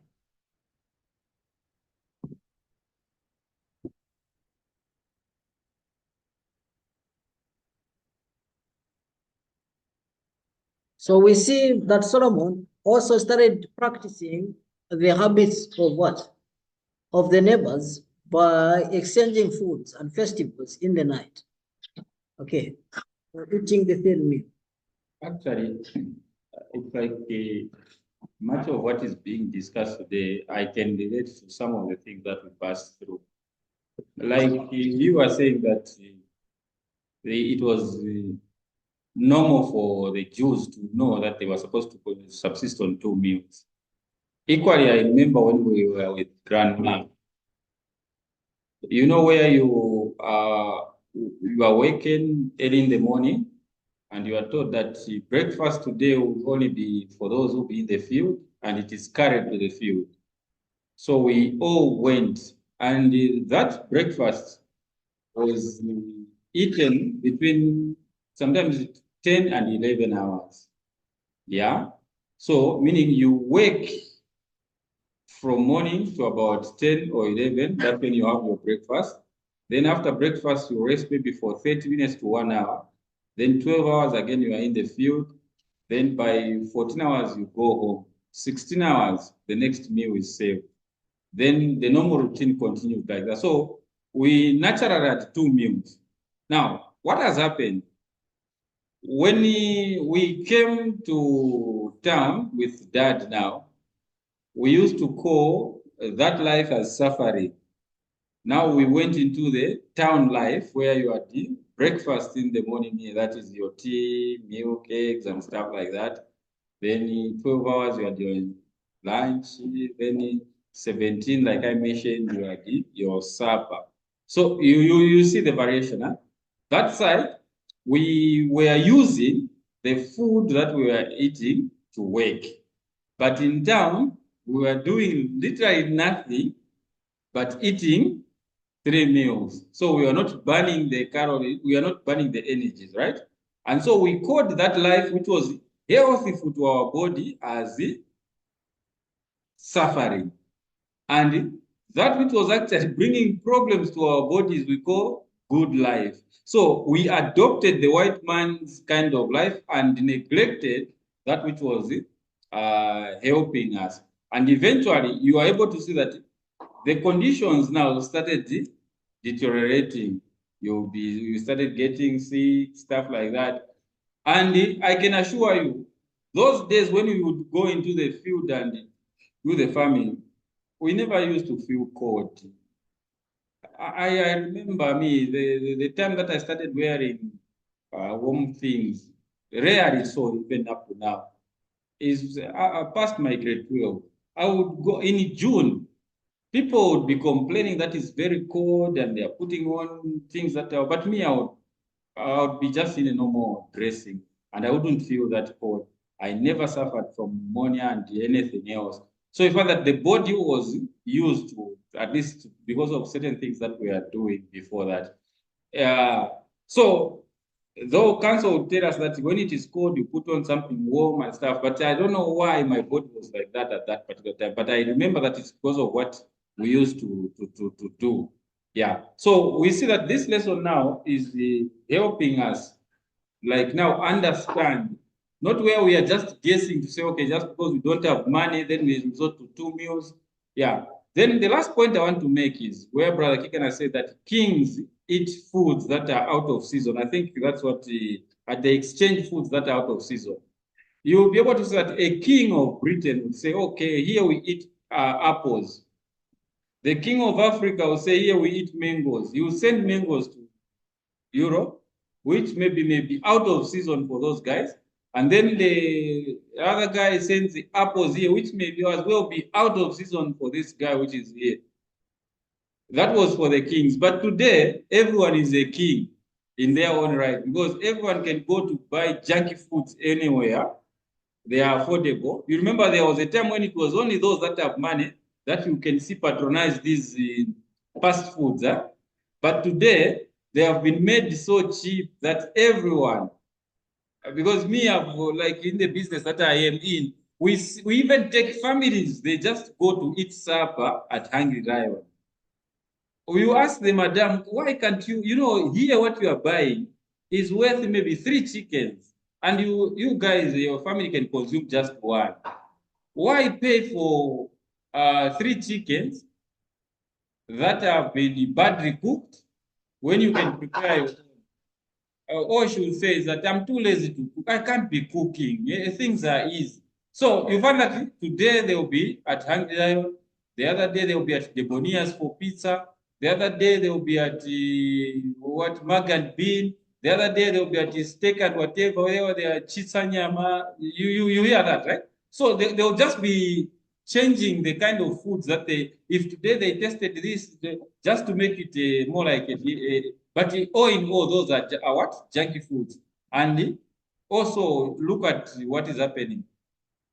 Apples are bought every day.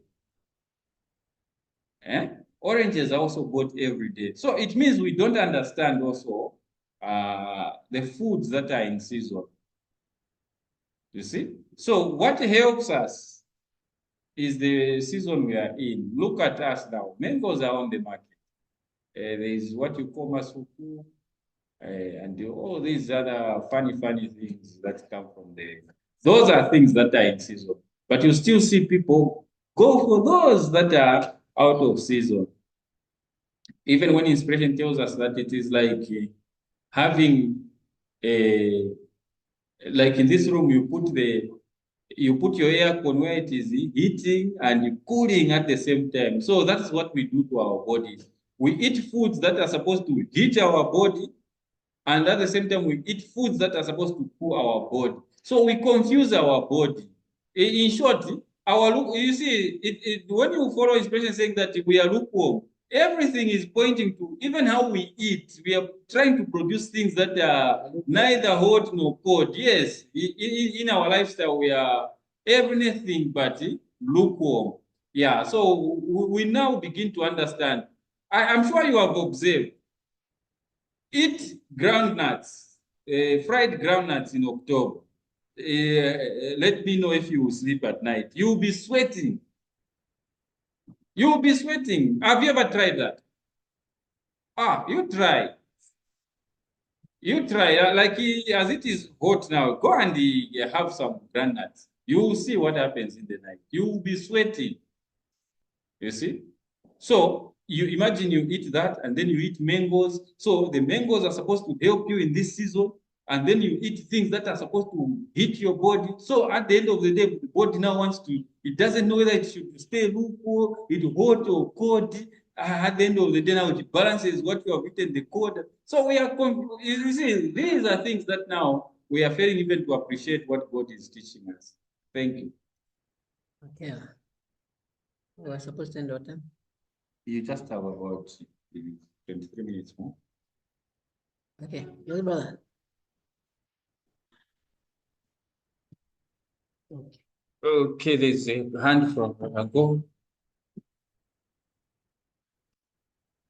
Okay, literally, just to appreciate what, especially I personally have learned from the study, that from the look of things, we discover that that edge or that crave that we usually have, I think it is the lack of knowledge, because the Lord says, my people are perishing for lack of knowledge. So we discover that if we can have enough knowledge to know what we need, what our body needs, so even if it would crave for something, we would replace it with what we know that the body needs instead of going for that. So what usually causes us to go for that which we just crave for without understanding if the body needs it or not, we just go for it. It means that a lack of knowledge is inevitable there. Yes, so I've just seen that craving, and then also having appetite and covetousness are synonymous. They're just one and the same thing. Yes. So we discover that it's just the terms that look different, but morally, they're just one and the same thing. So one who craves for an apple, they are envying it. We envy it and crave for it and desire for it. Yes. So, and one who covets at a brother's house, they're envying it.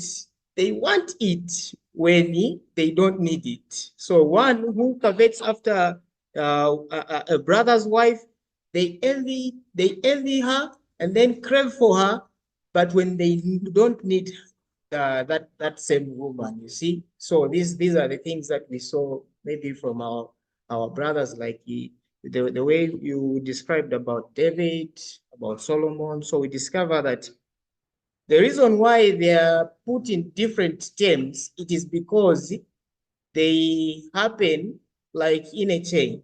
You do one, it leads to another. You do one, it leads to another. So maybe if I can crave for a food, it leads me to crave for another. It leads me to covet for something else. So without self-control. So if I cannot have self-control and craving for an apple which is not needed by the body, it leads me to crave for another thing. It leads me to covet for other things without self-control when I do not need them. So this is one of the great and important aspects that I've happened to learn from this study. Thank you. Okay, that was a comment from Brother Ngoma.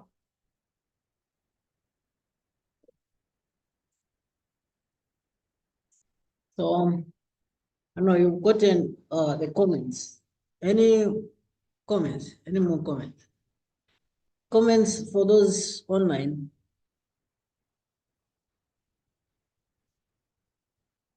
Okay.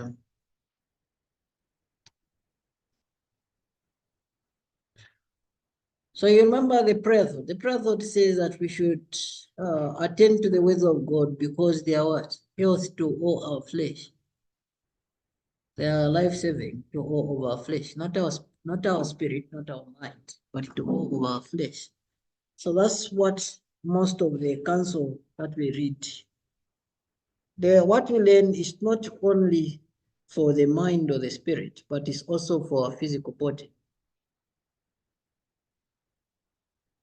So we're supposed to go and learn. I don't know how many minutes we're remaining, but this is short. It says constipation, mother of all diseases.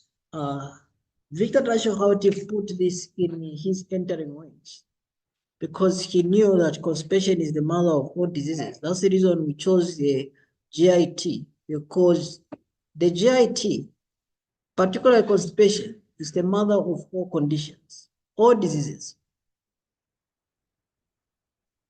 Because when God created things, everything was just okay. Until when we started eating food anyhow. Okay.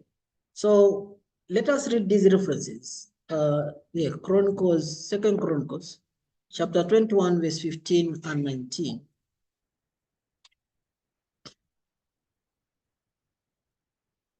Okay. Chronicles, 2 Chronicles, chapter 21, verse 15 and 19. What does it say? 2 Chronicles, chapter 21, verse 15 and 19. The Bible says, "And thou shalt have great sickness by disease of thy bowels, until thy bowels fall out by reason of the sickness day by day." 19. "And it came to pass that in the process of time, after the end of 2 years, his bowels fell out by reason of his sickness. So he died of sore diseases. And his people made no burning for him, like the burning of his fathers." Okay. So we know this man was who? Azariah. Okay. So we see that Azariah, he had the disease of the bowels. Okay. Leaky gut. So this is the bowel, the diseases of the bowel. Today we call the disease of the bowel leaky gut. This condition as leaky gut. Jehoram. Okay. Jehoram, according to this, we see that he had a condition. According to God, he had this condition, leaky gut. And today we call this disease, and we do not even associate it to disease, to sin. But we know, we who study, we know that most of the diseases are associated with what? With sin. Even the disease of the bowels, leaky gut, this condition, leaky gut. Then number 2, here, when you read another one, Job 20, verse 14, what do we see here? Job, what did Job say? He says the meat, you can read it. Job chapter 20, yes. Job 20, verse 14. Verse 14, the Bible says, "Yet his meat in his bowels is turned, it is the gall of asps within him." Okay.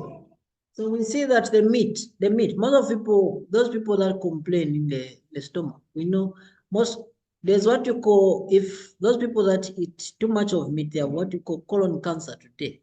colon cancer, or they complain of the stomach paining. Yeah, it's the meat. It's like the snake biting your stomach. It's like it says it is like the goal of Asaps within him. Okay, like a snake within him. It says, my bowels, we know also in the Jeremiah chapter 4, verse 19. You can read where it says Jeremiah, he tells you. Jeremiah 4, verse 19. The Bible says, my bowels, I am pained at my very heart. My heart maketh a noise in me. I cannot hold my peace, because thou hast heard, O my soul, the sound of the trumpet, the alarm of war. Okay, so you've seen here, one, we've identified leaky gut. Number two, we've identified like ulcers, where the bowels would tend, like the gall of Asop within us. Least the biting of a snake today would term it like ulcers because it's painful. Where we see like cutting a pain. Then where we see here, my bowels is pain at my very heart. This is called heartburn today. Or esophageal reflux disease, where we see people feeling paining like at their very what? Their very heart today, because of the diseases of what? Because diseases of the bowel movement. Diseases of the bowel movement, or which of course the cause is what? Constipation. And we know the cause of constipation is many factors. There are many factors that causes constipation. The other quote is this one, where it says David, this one we know it, where David slept with Bathsheba, but there was a time when he asked for forgiveness. This is explained in Psalms. This one, Psalms 51, verse 1 and 3, where he asked for forgiveness, and David asked that he asked first for forgiveness, and also he wanted to purge, to cleanse himself, okay, physically. This is Psalms 51, verse 1 and 3. I think this is one of the best psalms I've ever heard in terms of when it comes to confession and truly being remorseful of one's sins. I read in your hearing, it says, Psalm 50, actually, to me, the Bible has a few words about this. Okay, so before you read it, you can just read Ezekiel 7, verse 19, where we link it to what Psalm was talking about. Because most people, they don't seem to see what David is talking about here. Most of people, they don't seem to see it. Okay, so we go to Ezekiel 7. Verse 19.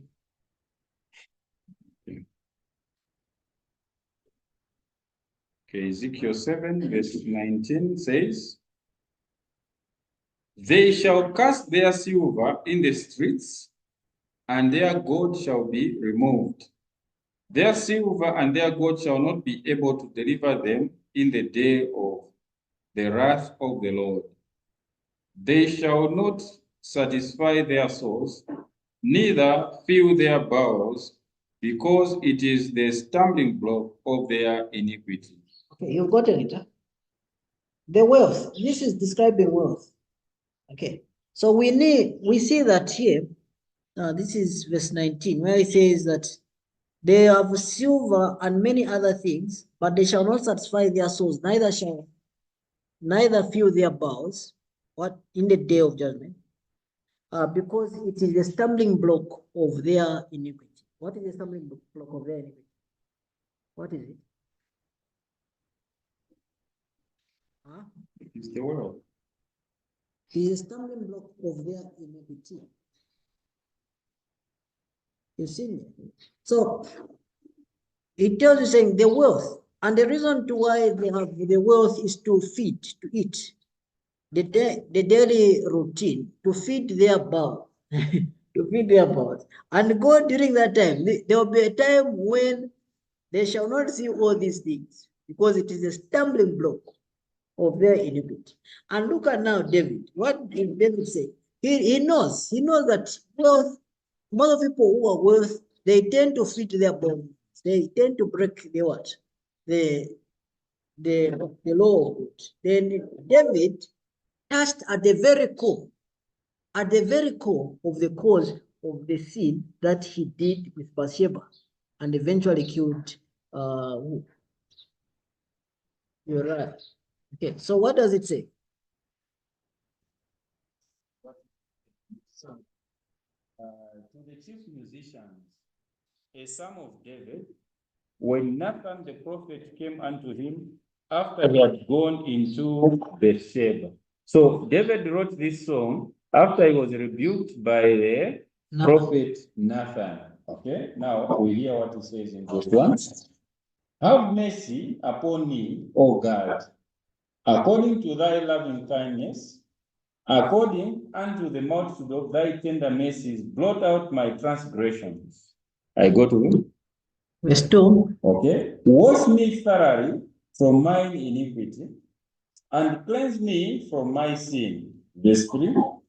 For I acknowledge my transgressions, and my sin is ever before me.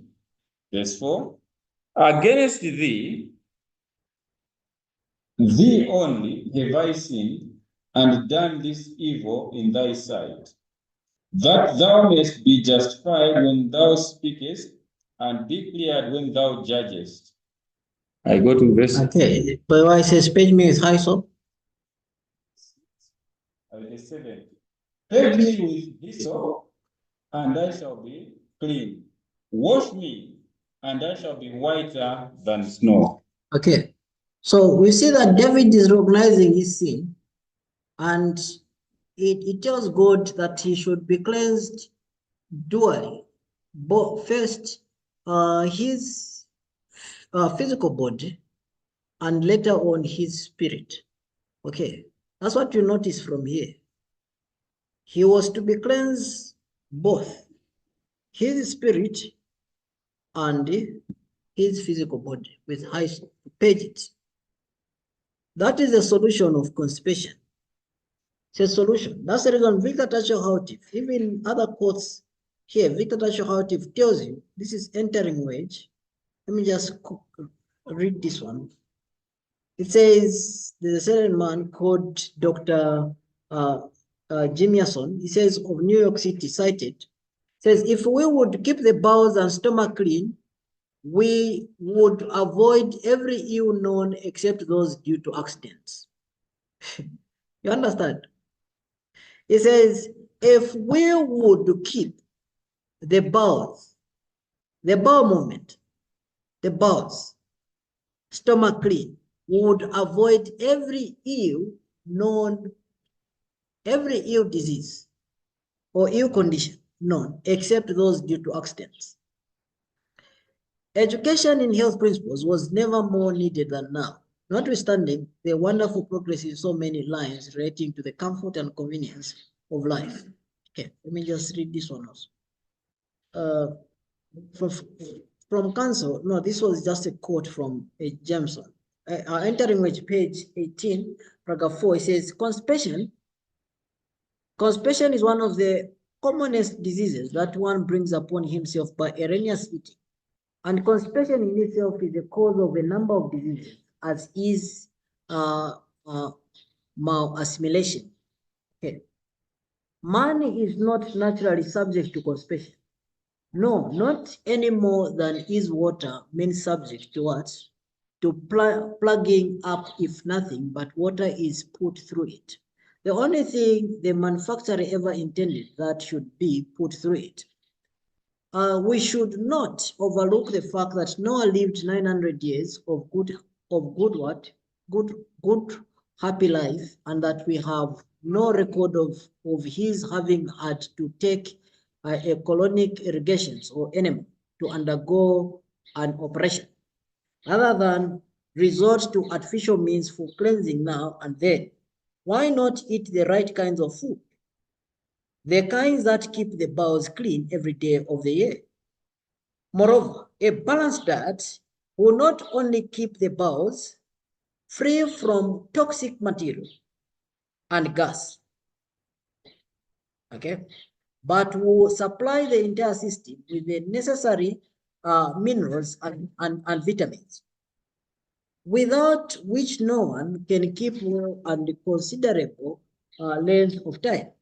Then why spend your money on manufactured vitamins and devitalized foods at sky-high prices when you can have nature's own full of vitality and at prices low as gravity?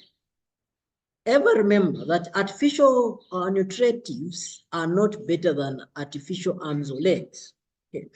If you have bad taste in the mouth, this is, I was from reading Entering Wage, page 18 to page 19. I'm reading two symbolic quotes of number 10,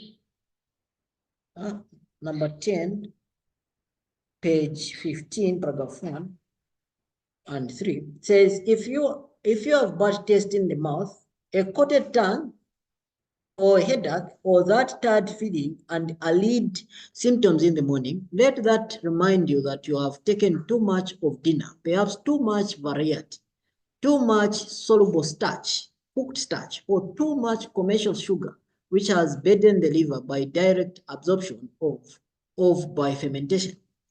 Decaying meat in the intestines produces the same symptoms. The gases of fermenting foods produce auto-intoxication, and this is the cause of constipation. The system must be well filled with stench if it comes to the mouth.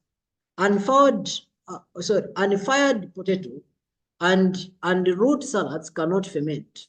They will leave the stomach sweet, start the peristalsis, the movement of food of the intestines, and will carry off intestinal poisons. They cure constipation and restore the alkalinity of the blood. Eat vegetable salads only for a day or so, and the above symptoms will disappear.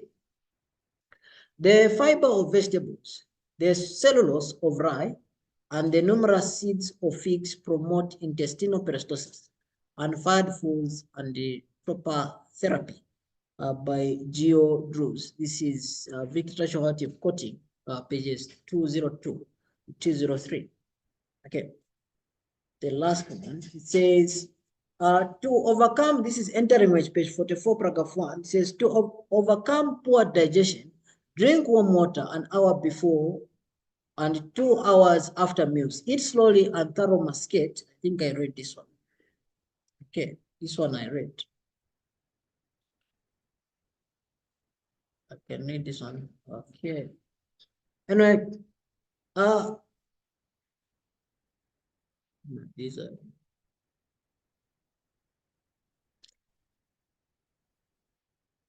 I don't know what I'm going to conclude with. Maybe just look at this one.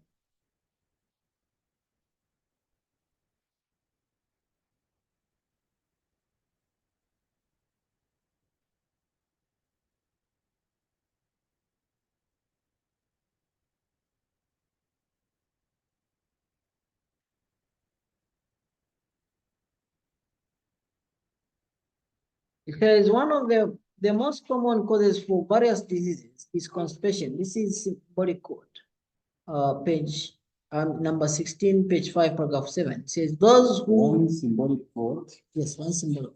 Yeah, number 16, page 5, paragraph 7. It says one of the most common causes for various diseases is constipation.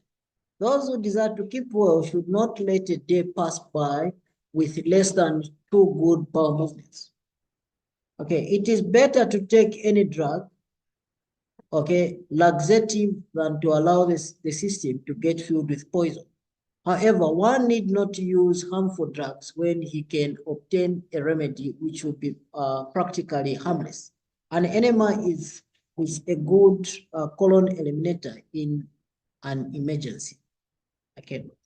Then it says, as defective elimination can be corrected by a proper diet and bending exercise, there is no reason why, at least in most cases, that the normal functions of the bowel should not be restored. A daily use of a little fruit, almost of any kind, whether dried or fresh, will aid to relieve this constipation. One kind of fruit might be an effectual aid to one person, while it would not be to another. Therefore, the individual should exercise his judgment by personal experience as to the kind of fruit he should use. Okay, so this is the thing that you have to understand. We should not have constipation. We should do by all means. According to this quote, it tells you saying, even you can even risk to take a drug, because you should not stay a day constipated. You have to eliminate the what? The bar a day. You should count. You know the bowls. Today I should take these bowls because I ate how many times a day yesterday. So again, if you haven't gone to what, you should take something that will affect you to go to the loo. That's what this quote is saying. Okay, or you can take a drug, okay, a laxative drug, okay, than to allow the system to get filled with poison. That's what this quote is saying. But it's better for you to get to use a natural one. That's what it's saying. A natural one, so that you evacuate the bowels.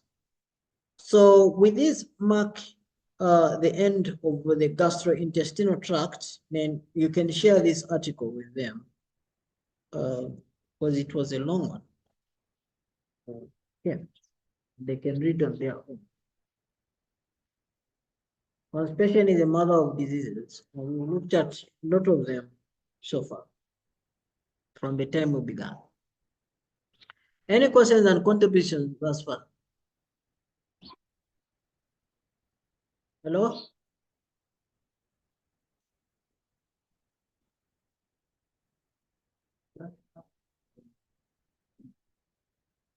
We're supposed to end the button? Oh, fit. Okay, yes, brother.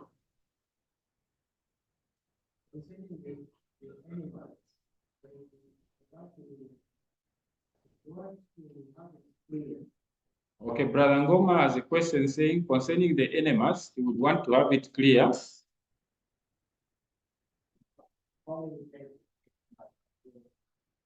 As to how many types of enemas are there.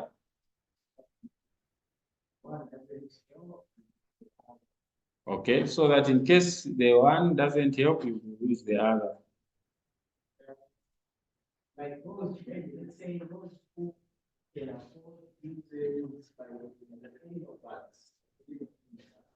Okay, saying for instance, there are those that can manage to get better ones. They use the enema bags.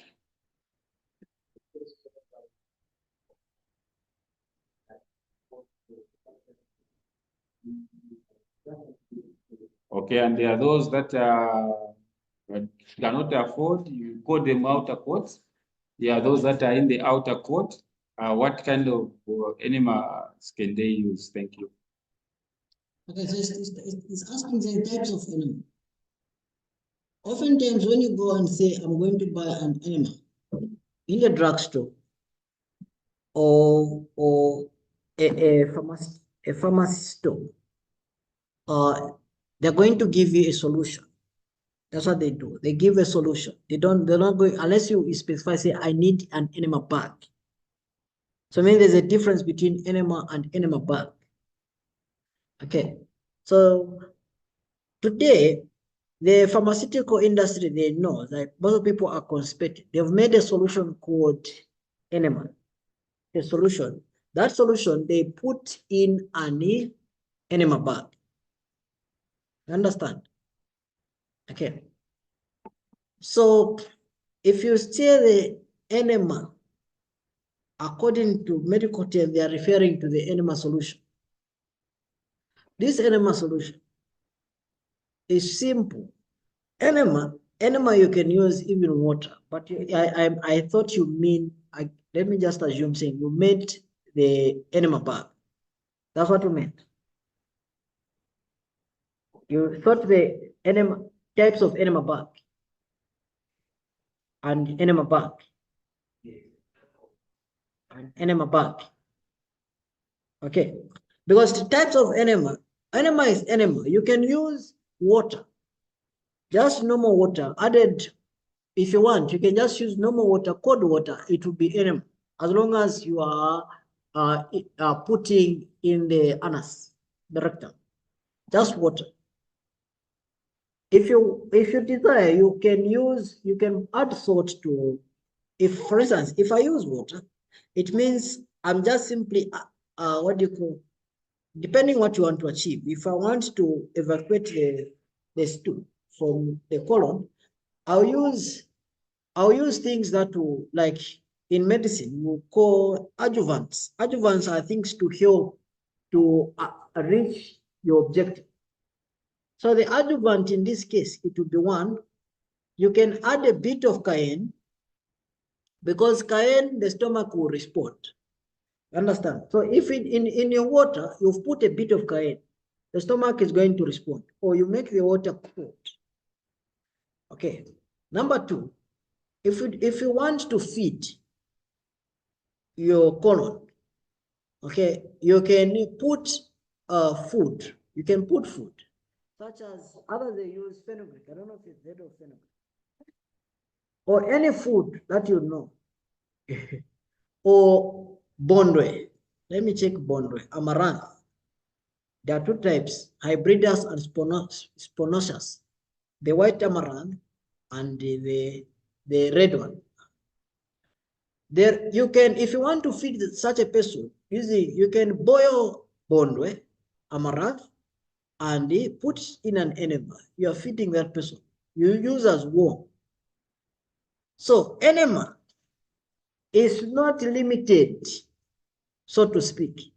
You can use anything that you can take, ingest. Okay. But the rule today, the one they say as enema, you can't drink. The rule in health is that anything that can be eaten is the one that you can apply and you can ingest. Okay, because this they go to the colon. But in the enema, in the drugstore, they use soap. Because in the enema, their solution is made of chemicals, and they inject in the what? In the colon. That is not a health, but you have to use natural. You can use anything. You can use if you want to prevent constipation, you can use enema for constipation. You just pound mzinika back, you know mzinika, psinica, jumbo fruit, mzinika. The back, you know, the back keeps the, if the bowel movements are loose, there are times when these are loose. You boil them and put in an enema bag and insert. So it just to be clever, because when you read on the net, they'll tell you that there are a number of them. It's not limited. Others they use ishaba, groundnuts, fenugreek, different ones, flax seeds. You can use as enema. So it's not subjected to, it's only in the drugstore where you say, if you want an enema, they'll give you a specific bottle. Then you think that is an enema. No. Okay. And those enema, the people who sell enema, there's nothing like expensive enemas. If you want, you can make an enema. It requires just a tube. Then you put in water, okay?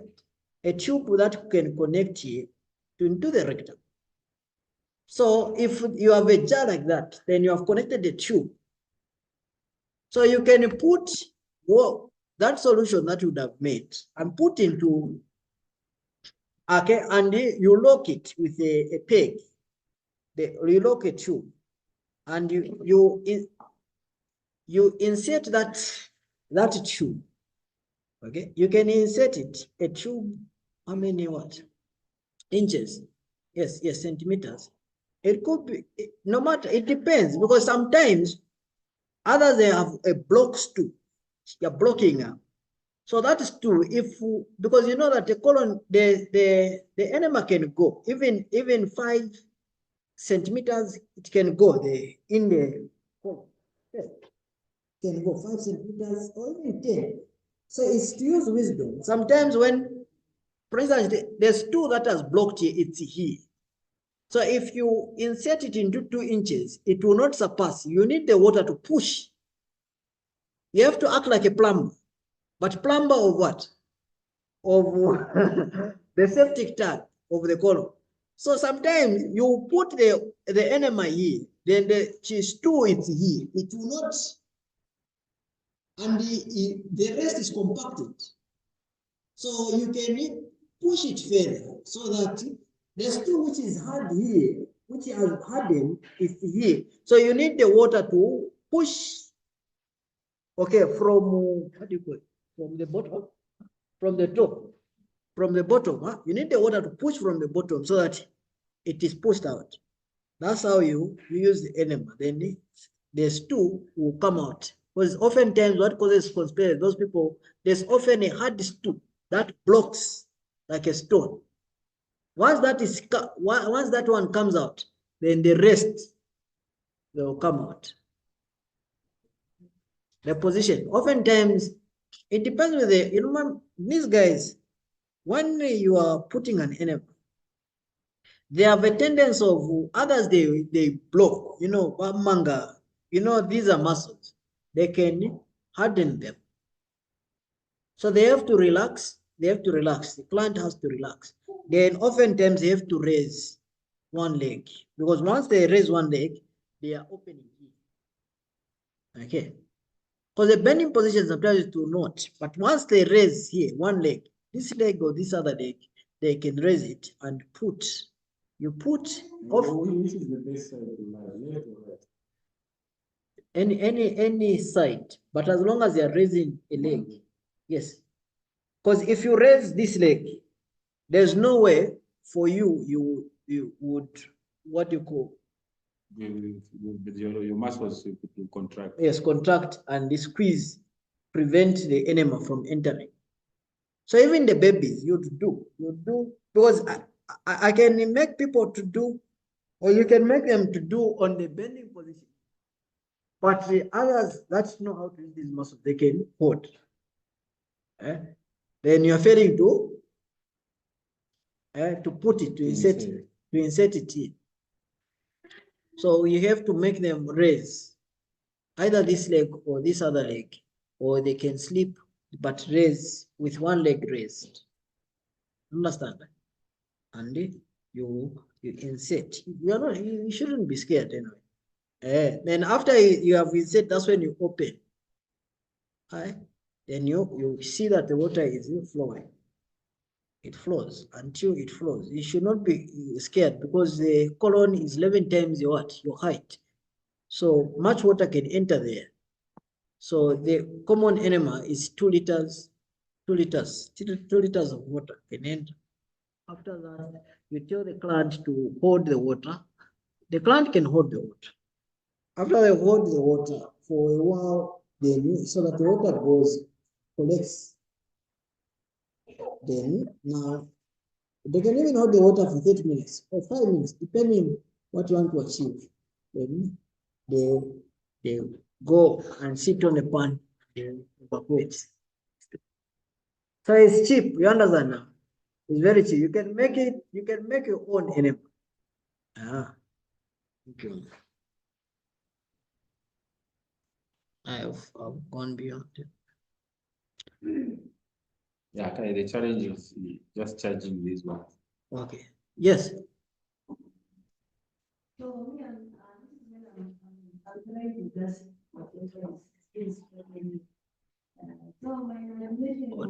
grasp. Okay. Okay. Yes.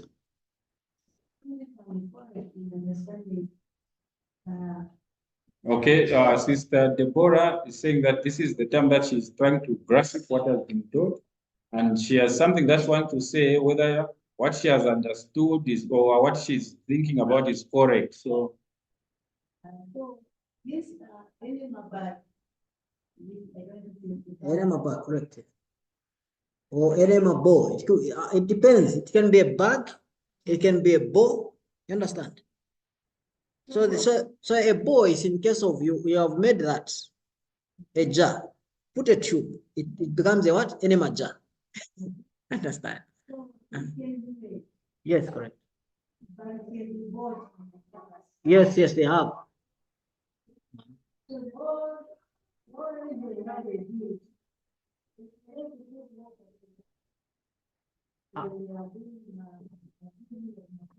I've already told you, in the pharmacy now, they have their solution called enema. Yes, that enema is not, it's a solution. They already made a solution. Yes, so that one, the bulb, them, they'll tell you, once you buy there, you put their solution in the bulb, in the enema bulb. Okay, but you can buy that enema and put in your own solution in that enema bulb. You can put in water or any infusion. So enema is not only subjected to what? To that solution they sell. You can put either water or you can put infusion medicinal things in the enema. That's what I was saying. In the enema bulb. You understand that? For instance, your child is constipated. What can you use? You can get molasses. You get just molasses and make a solution of molasses and put into the enema bulb and insert it into the what? The rectum of your child. Then for a while, the child what? Evacuate the. Okay.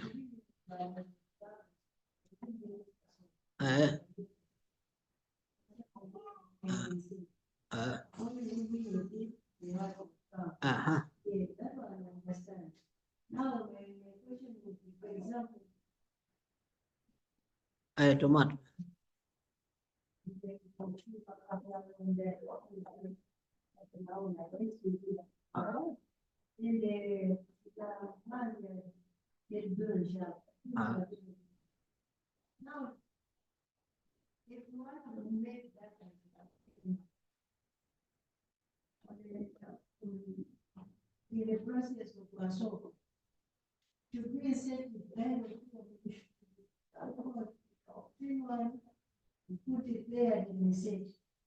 But because those people who you insert, it means they do not have a bulb. And they don't have a bulb. For instance, ecalonda, that is a pearl you're talking about, hemorrhoid. Ecalonda it's often external, and some others are internal. Others are external, but they are not very inside.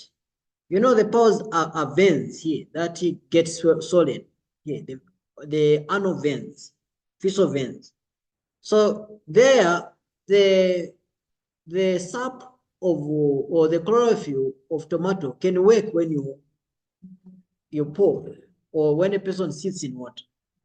Yeah. But your target when you're doing the enema is what? Is the bowels. Yes, the bowels. So you need to reach the bowels. There's two. So you can use, even like children, hospital now, they use a syringe. They use a syringe. They'll not use the soap. They'll get the same soap and put in water and wapanga tumanzi. Wakapanga tumanzi, then then they'll put in a syringe. When they put in the syringe, they insert it and push or douche into into the rectum.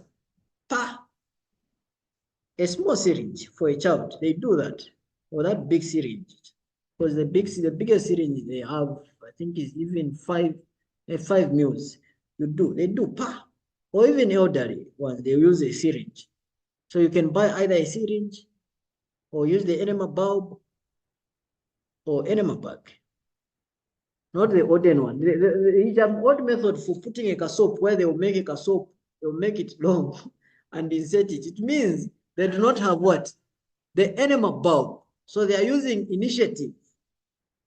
Yes, that's what they do.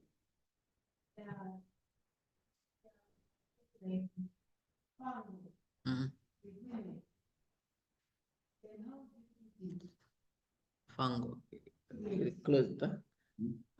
fungal, there's a prescription that I wanted to tell you. Let me just close with this one. I close with this one. Huh? We will not ask further question. She's asking a question, says how to treat fungal. But with molasses, I mean, with the, here I wrote here, how to do enema. Also here, molasses, another thing. Even Epsom salt, you can use enema, you can use. With fungal, Ellen White, she wrote, there's a quote that I was looking for. She says that fungal conditions or PID conditions, pelvic inflammatory diseases conditions, or conditions that are here, you can use vinegar, salt, and soda. You sit in vinegar, salt, and soda, mix it with water.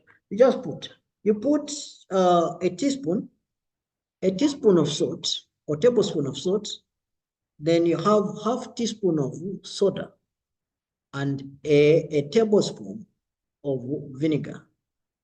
You put in water, warm water, okay, or bearable water. You can call hot water warm, or hot water, but not to burn you. How to test the water is using the Igbo. You know how to test. Especially you are taught when you have a child, you don't want to burn the child. They teach you antenatals. They teach you saying test your water using what? The able. Why? Because here you see there's tough, okay? Tough tissue here. Here is soft. This senses the water, the temperature of the water faster compared to here. So after you do it, it can't burn you. You sit in that water for 15 minutes. All fungal conditions go.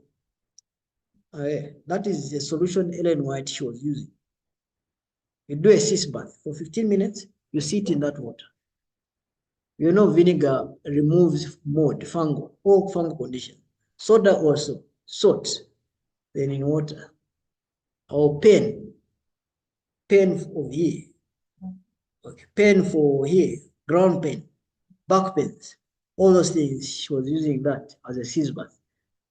It ends here. Yeah. I wonder here. Yes, you put in hot water. It's hot water.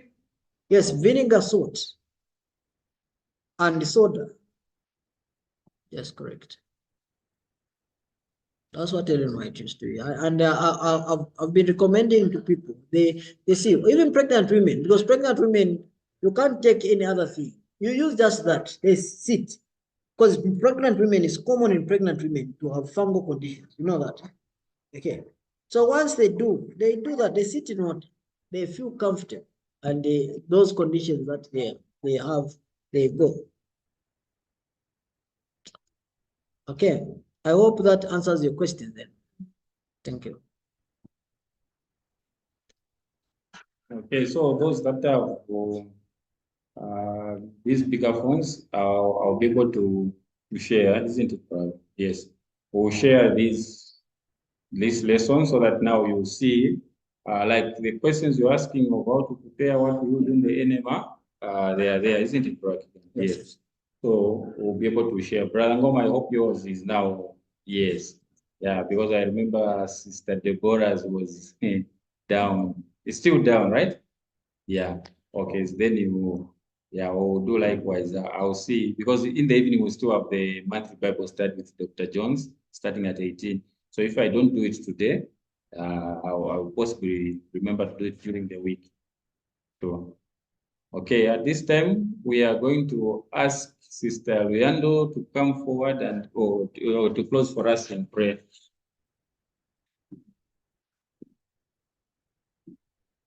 Okay.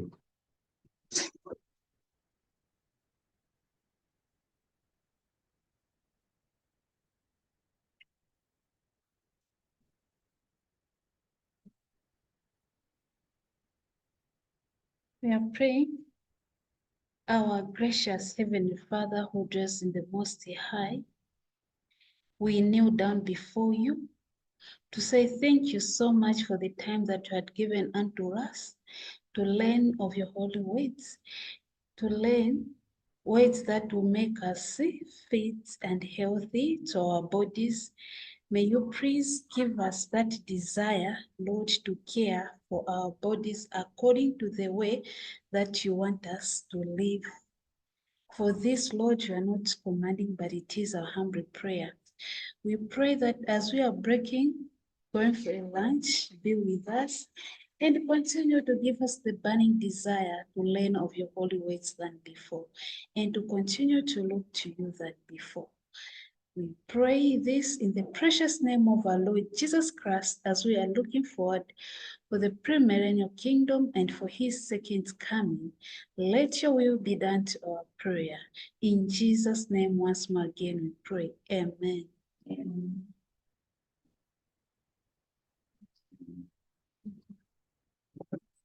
Okay, thank you so very much. So, because of time, we will still meet at 14:15 for our Bible study, so that at least we charge these gadgets. God bless you all, and we meet for the second session of our study. So, Brother Daniel and Brother Christopher, let's meet at 14:15. Bye-bye for now.